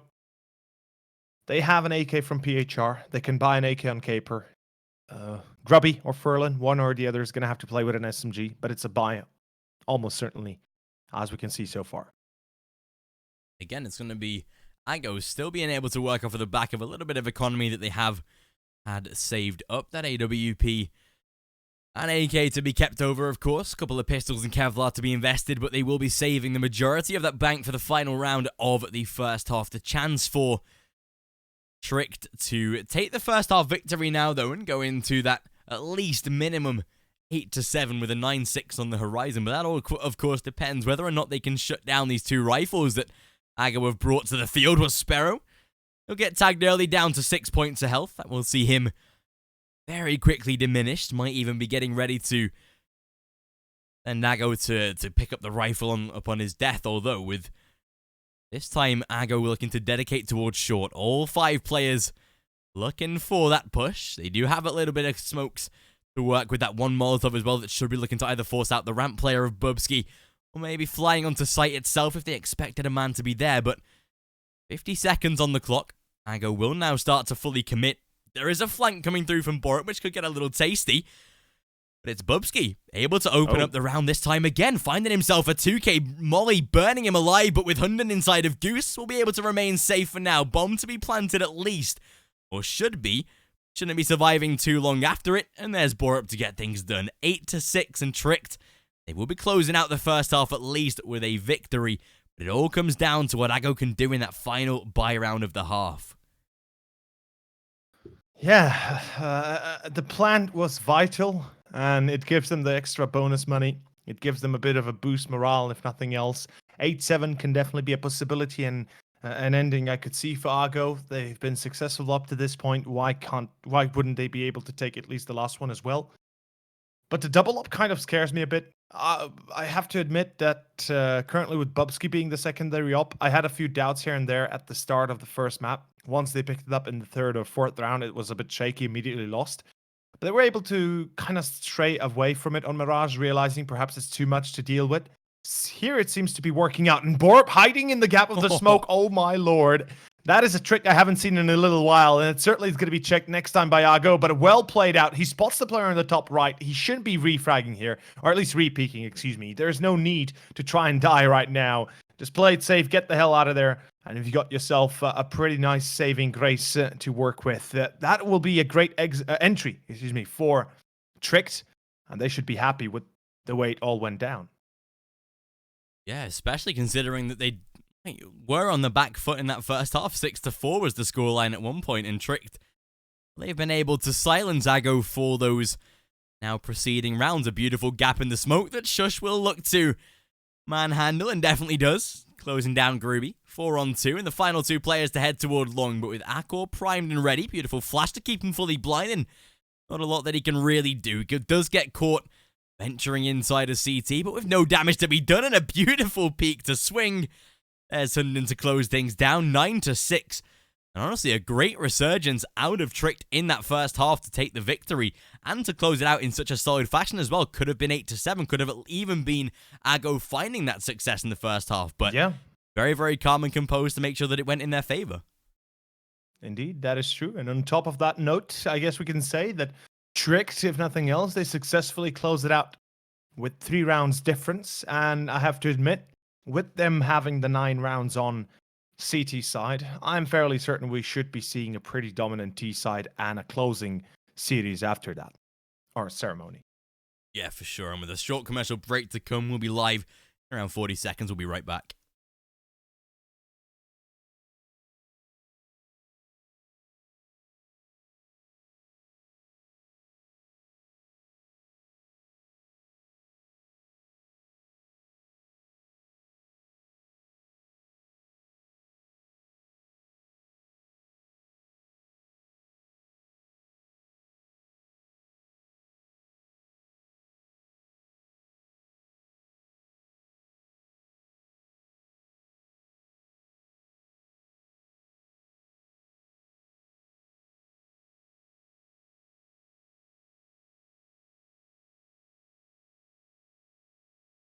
Of course, second half get us underway. Round number 16, pistol round to come. Tricked with that 3-round barrier. We'll be looking to try and increase that off of the back of this pistol, but it is Aggo that is now fighting tooth and nail to remain in the series. We've got to remember as well that Aggo and one of the invited teams into this upper bracket that got gifted with a semi-final place. So yeah, Tricked, if they can overcome Aggo in a swift 2-0 series, would definitely prove their worth to be deemed as a top team in this tournament. But it's Caper and Sparrow that open things up nicely. A 4v3 that favors Aggo. They do have that defuse kit and a pair of dualies on Furlan. Questionable decision, but Sparrow, he'll be able to make sure that it at least teeters in their favor. 4-on-2, and surely this is Aggo's round to close it. All they've got to do, find those 2 kills. It should be a simple one for them, and we should see Aggo right back into the runnings. A 4v2 should be solid in a pistol round. They've got Glocks, no upgraded P250s or anything like that. I think there was one to be picked up, maybe off of the T side, but possible, yeah. Yeah, this should be Aggo's round anyway. A minute on the clock, and with 4 players alive, should be fair game. Although Akor and Shush, we can't deny that Akor is a pretty good pistoler, but against 4, shouldn't particularly stand too much of a chance, I think. Yeah, honestly, he's one of the better pistoliers. But yeah, as you said, against 4, even he is going to have issues working against them. But yeah, okay. PHR falls there. There's how it works. He does get the notion that somebody's behind him on short, though. So that's going to prompt him to immediately rush towards B. And that's where things could get a little bit complicated. And Akor will find one more. Furlan will fall. Okay. The pistol rounds of Aggo, or excuse me, of Trick look a little bit shaky at the start. Yeah, they hear him, and that's a free kill. Oh! Oh boy, oh boy. Oh, that is a big mistake coming up from Aggo. Yeah, that was terrible, honestly. Yeah, it was. They had everything set up for themselves, yet they throw themselves directly on top of Trick. That is a bit of an ouchie there. Certainly going to be coming back to bite them in the ass, I think. Especially with the fact that now they have forced it up as well. I do like a force buy on a T side if you get the plant, but I don't think in CT that it particularly holds too much of a place. But fair enough, we're going to see 2 kills off of the back of it early. Borup at least able to trade it back swiftly before he is tagged down to 29. A little bit of a spray out of Hunden.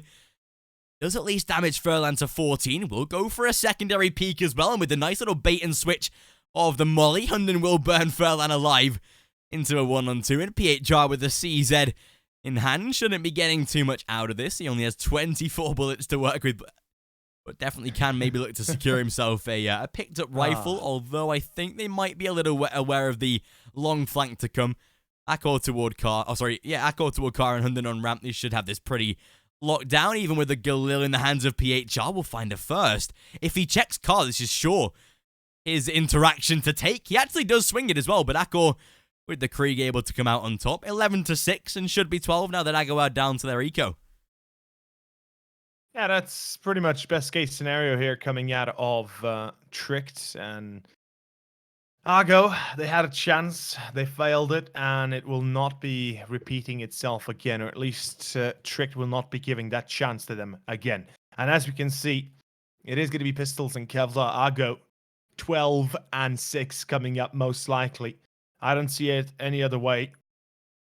As much as somebody might want Aggo to win, they're going to have to change a lot of things in order to call it successful, or to get anywhere successfully near that victory. And I love to push through mid. This will certainly be giving them a free kill here and there. It seems like Trick were not ready for this. It's going to be a second... Aggo were not ready for this, as Trick will get them their second kill.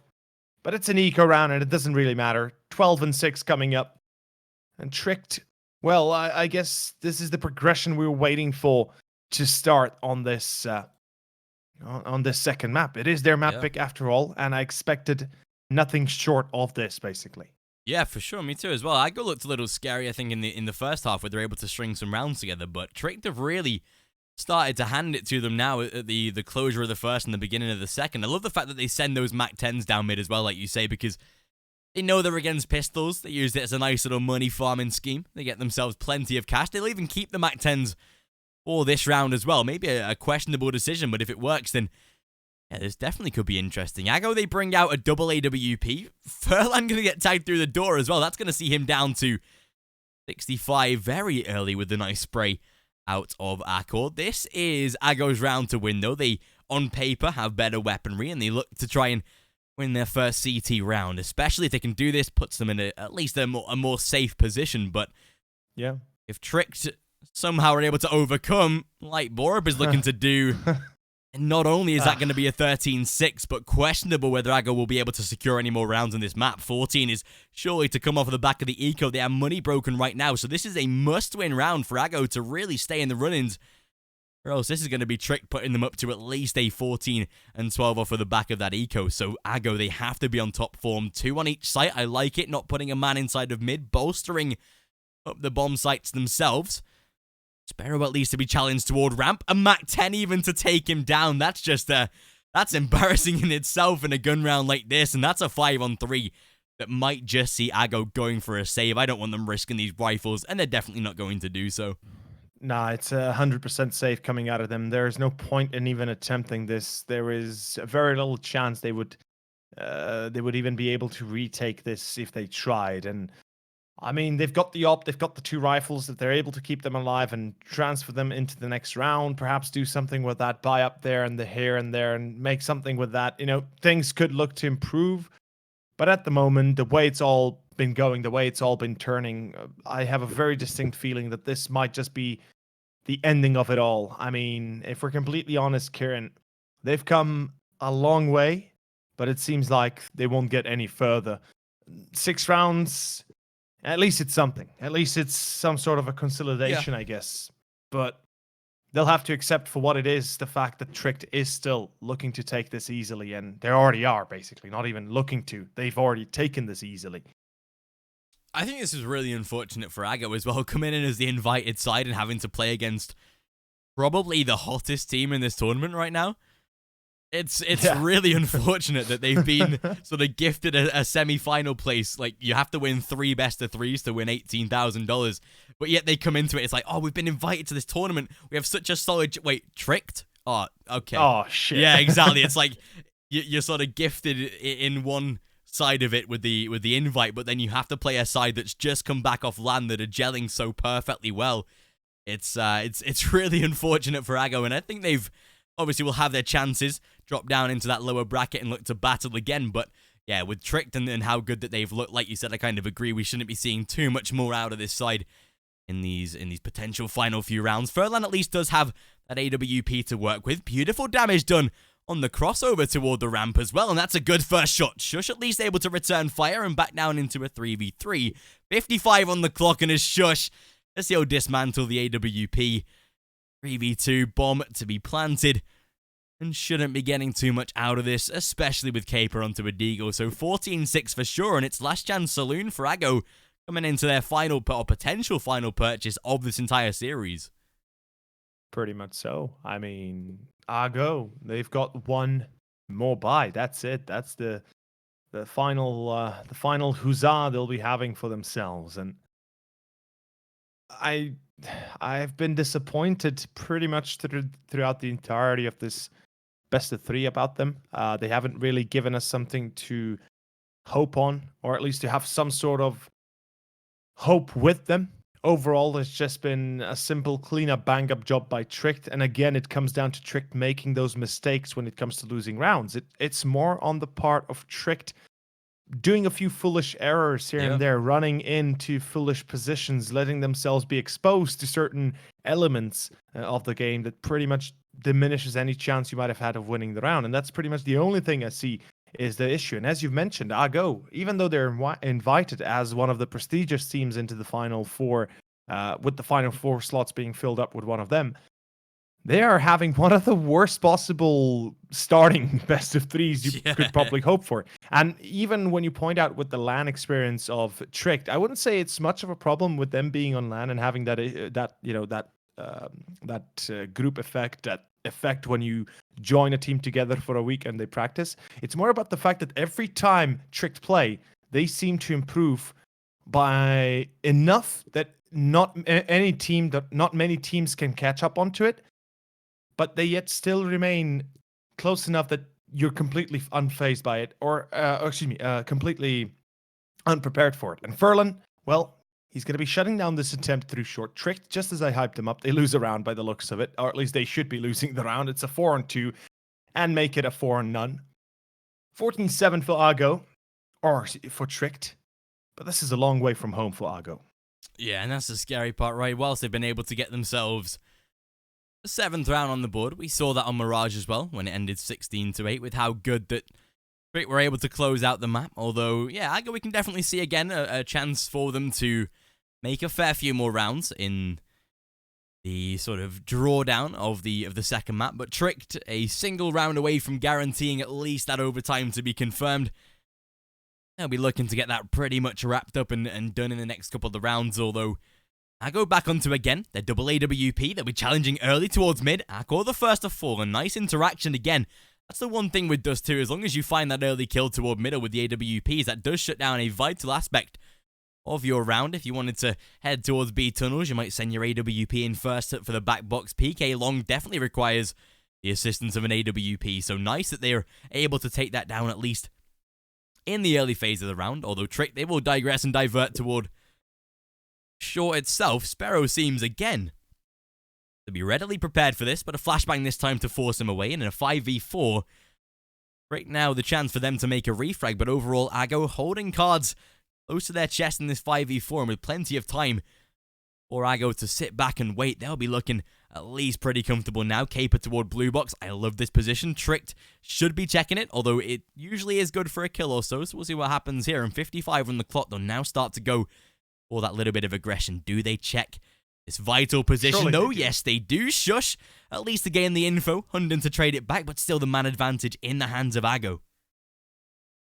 This is going to complicate matters. Grubby's patiently waiting on the corner, supported by, as far as I can tell, Sparrow. Yes, there it is. Sparrow with one, Sparrow with the second. And that's enough. It's leaving Bubsky alone to deal with the mess. And it should be 14-8 before long. And although Bubsky finds 2 kills, hold on for your horses, boys. That's going to be an excellent double. Bubsky, who even spots the feet of Furlan, able to plant the bomb. My God, that is a lot of damage and a lot of firepower one person is currently wielding. This could end up being Tricked's round. 15 to come on the board. That'd be pretty amazing if it all happens by a single man, but it's still going to be a pretty difficult one to achieve. With an AWP, he's got a very limited reaction, but he's still going to be able to shut down Furlan. Back to 1-on-1.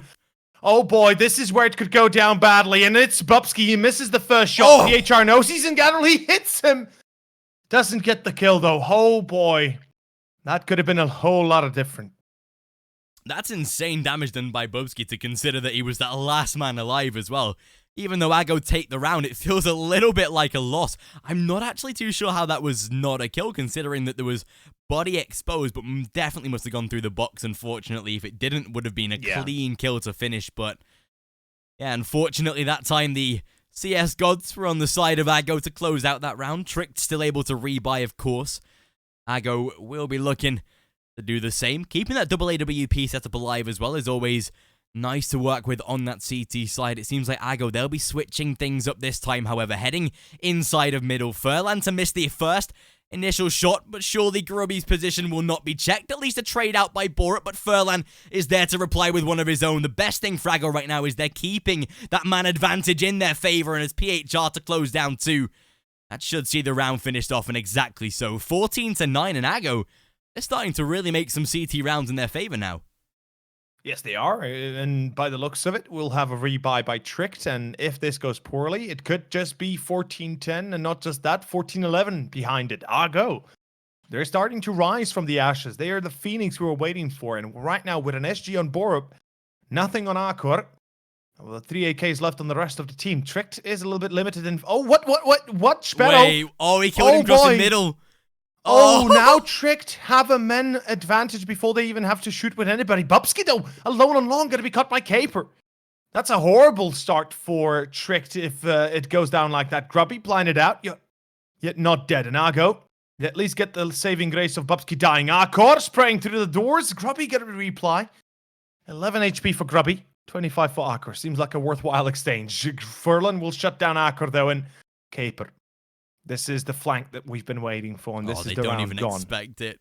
Unless they spot him towards... Oh, they do spot him towards short. Luckily, still gets a first, but bo3, at least able to reply with one of his own. But like you say, with the man advantage that Ago do hold right now, and again, it's Furlan in that solid secondary AWP, and the CT side has been making a lot of success for Ago now, and with Borup, last man alive into the 1 versus 3. 50 seconds on the clock. Might be worth it to drop in CT. Definitely is. Finds himself a free kill.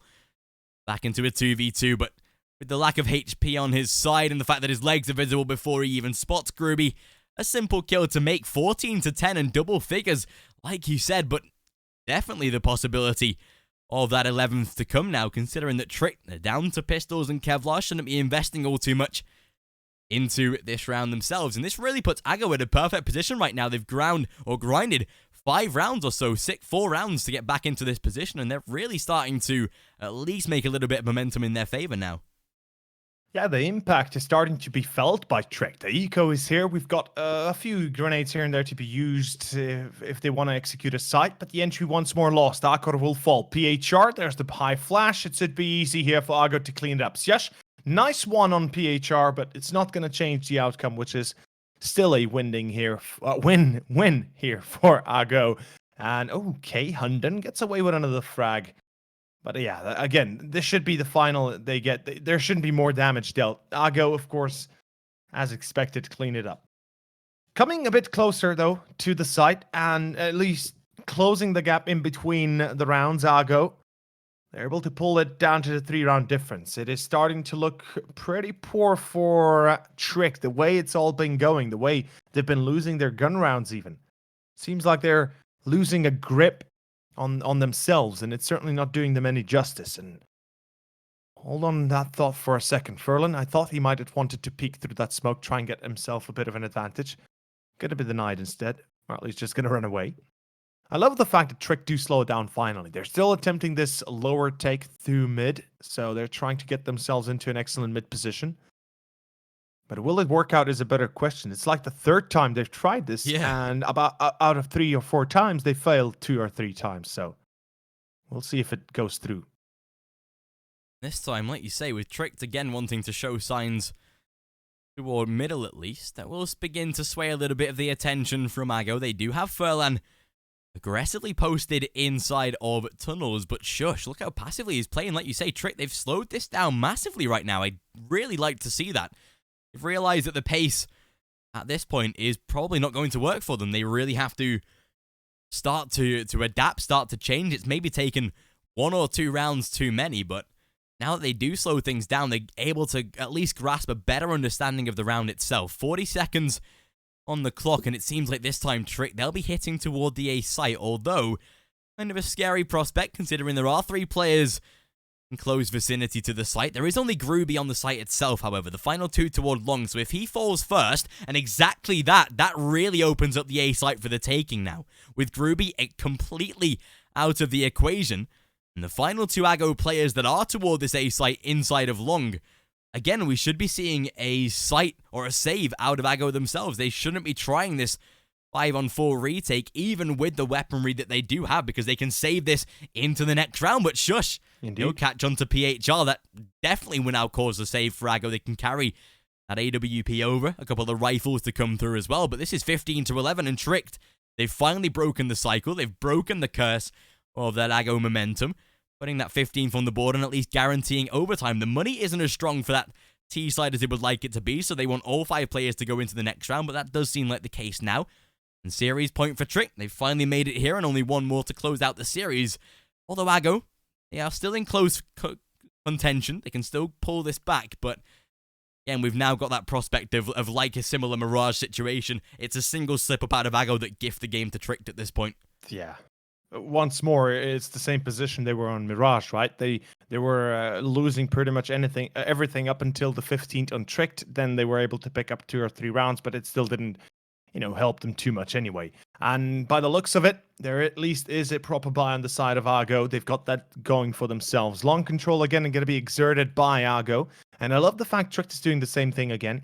See, this is a thing. They're trying to repeat or retrace their steps, but every time they do it, they play a little bit more carefully. They play a little bit more setup. And certainly they're trying to clear angles preemptively even. We've seen many Molotovs being thrown down outside of mid doors, trying to hit those corners behind the doors themselves. And They're taking their time in approaching the site, and you've got to respect that. They certainly give the respect to Argo. They don't want to go blindly into them, run into them, and just get caught with their pants down. And that's something that not many teams, perhaps in their positions, would be doing. But by the looks of it, with a minute left on the clock, it's still going to be an A playthrough short. I kind of like this, I gotta admit, Kieran.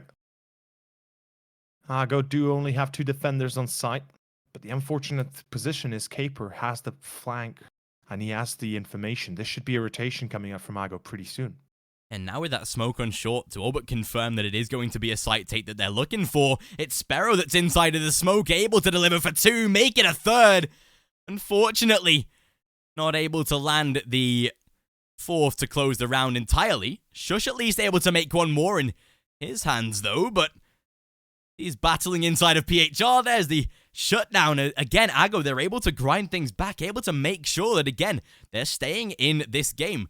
15-12 now on the board. T-side should be able to muster up a purchase. They did have around $3,000 on average, so we should definitely see a reinvestment. But providing that Argo take away this next round, we will really see them forcing the hand of Trick going into these next couple. You can now see that economy is down in the dirt, and heavily reliant on really taking this round, or it comes to more of a 15-14 scenario, and that's where Trick, we've seen in the past, really get a little bit stuck. But this time, a nice little 1-for-1 trade, make it 1 for 2, as bo3's able to open up. Akor finds one of his own, and there's bo3. It seems like Tricked. They typed in the magic code, they found the magic potion to end things out, and a 3v1 that shouldn't be winnable for PHR, unfortunately.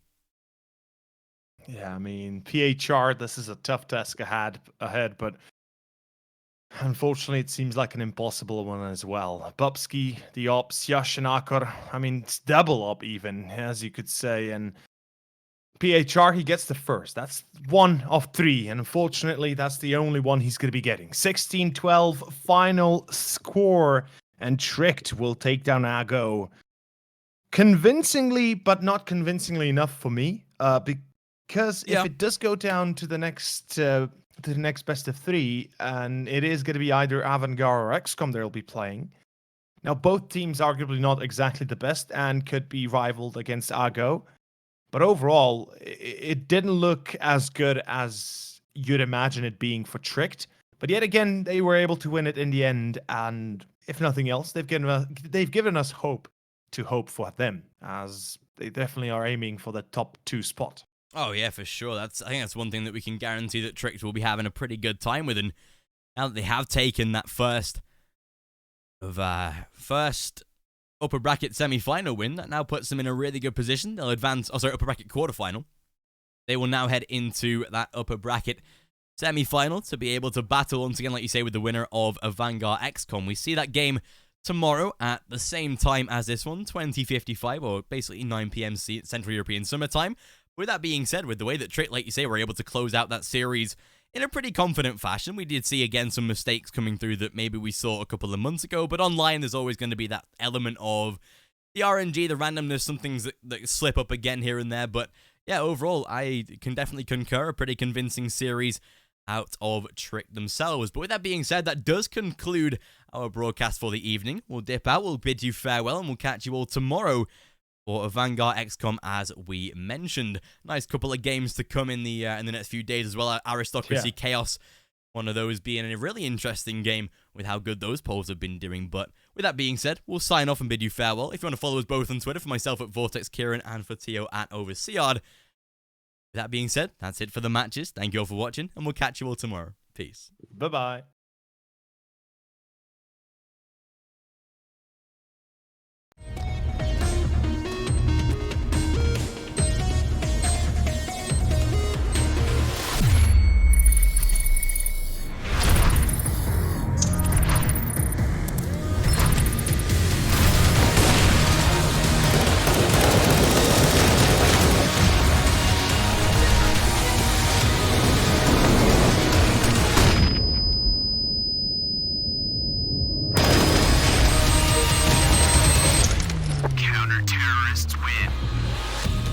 Loot Bet, made for live betting.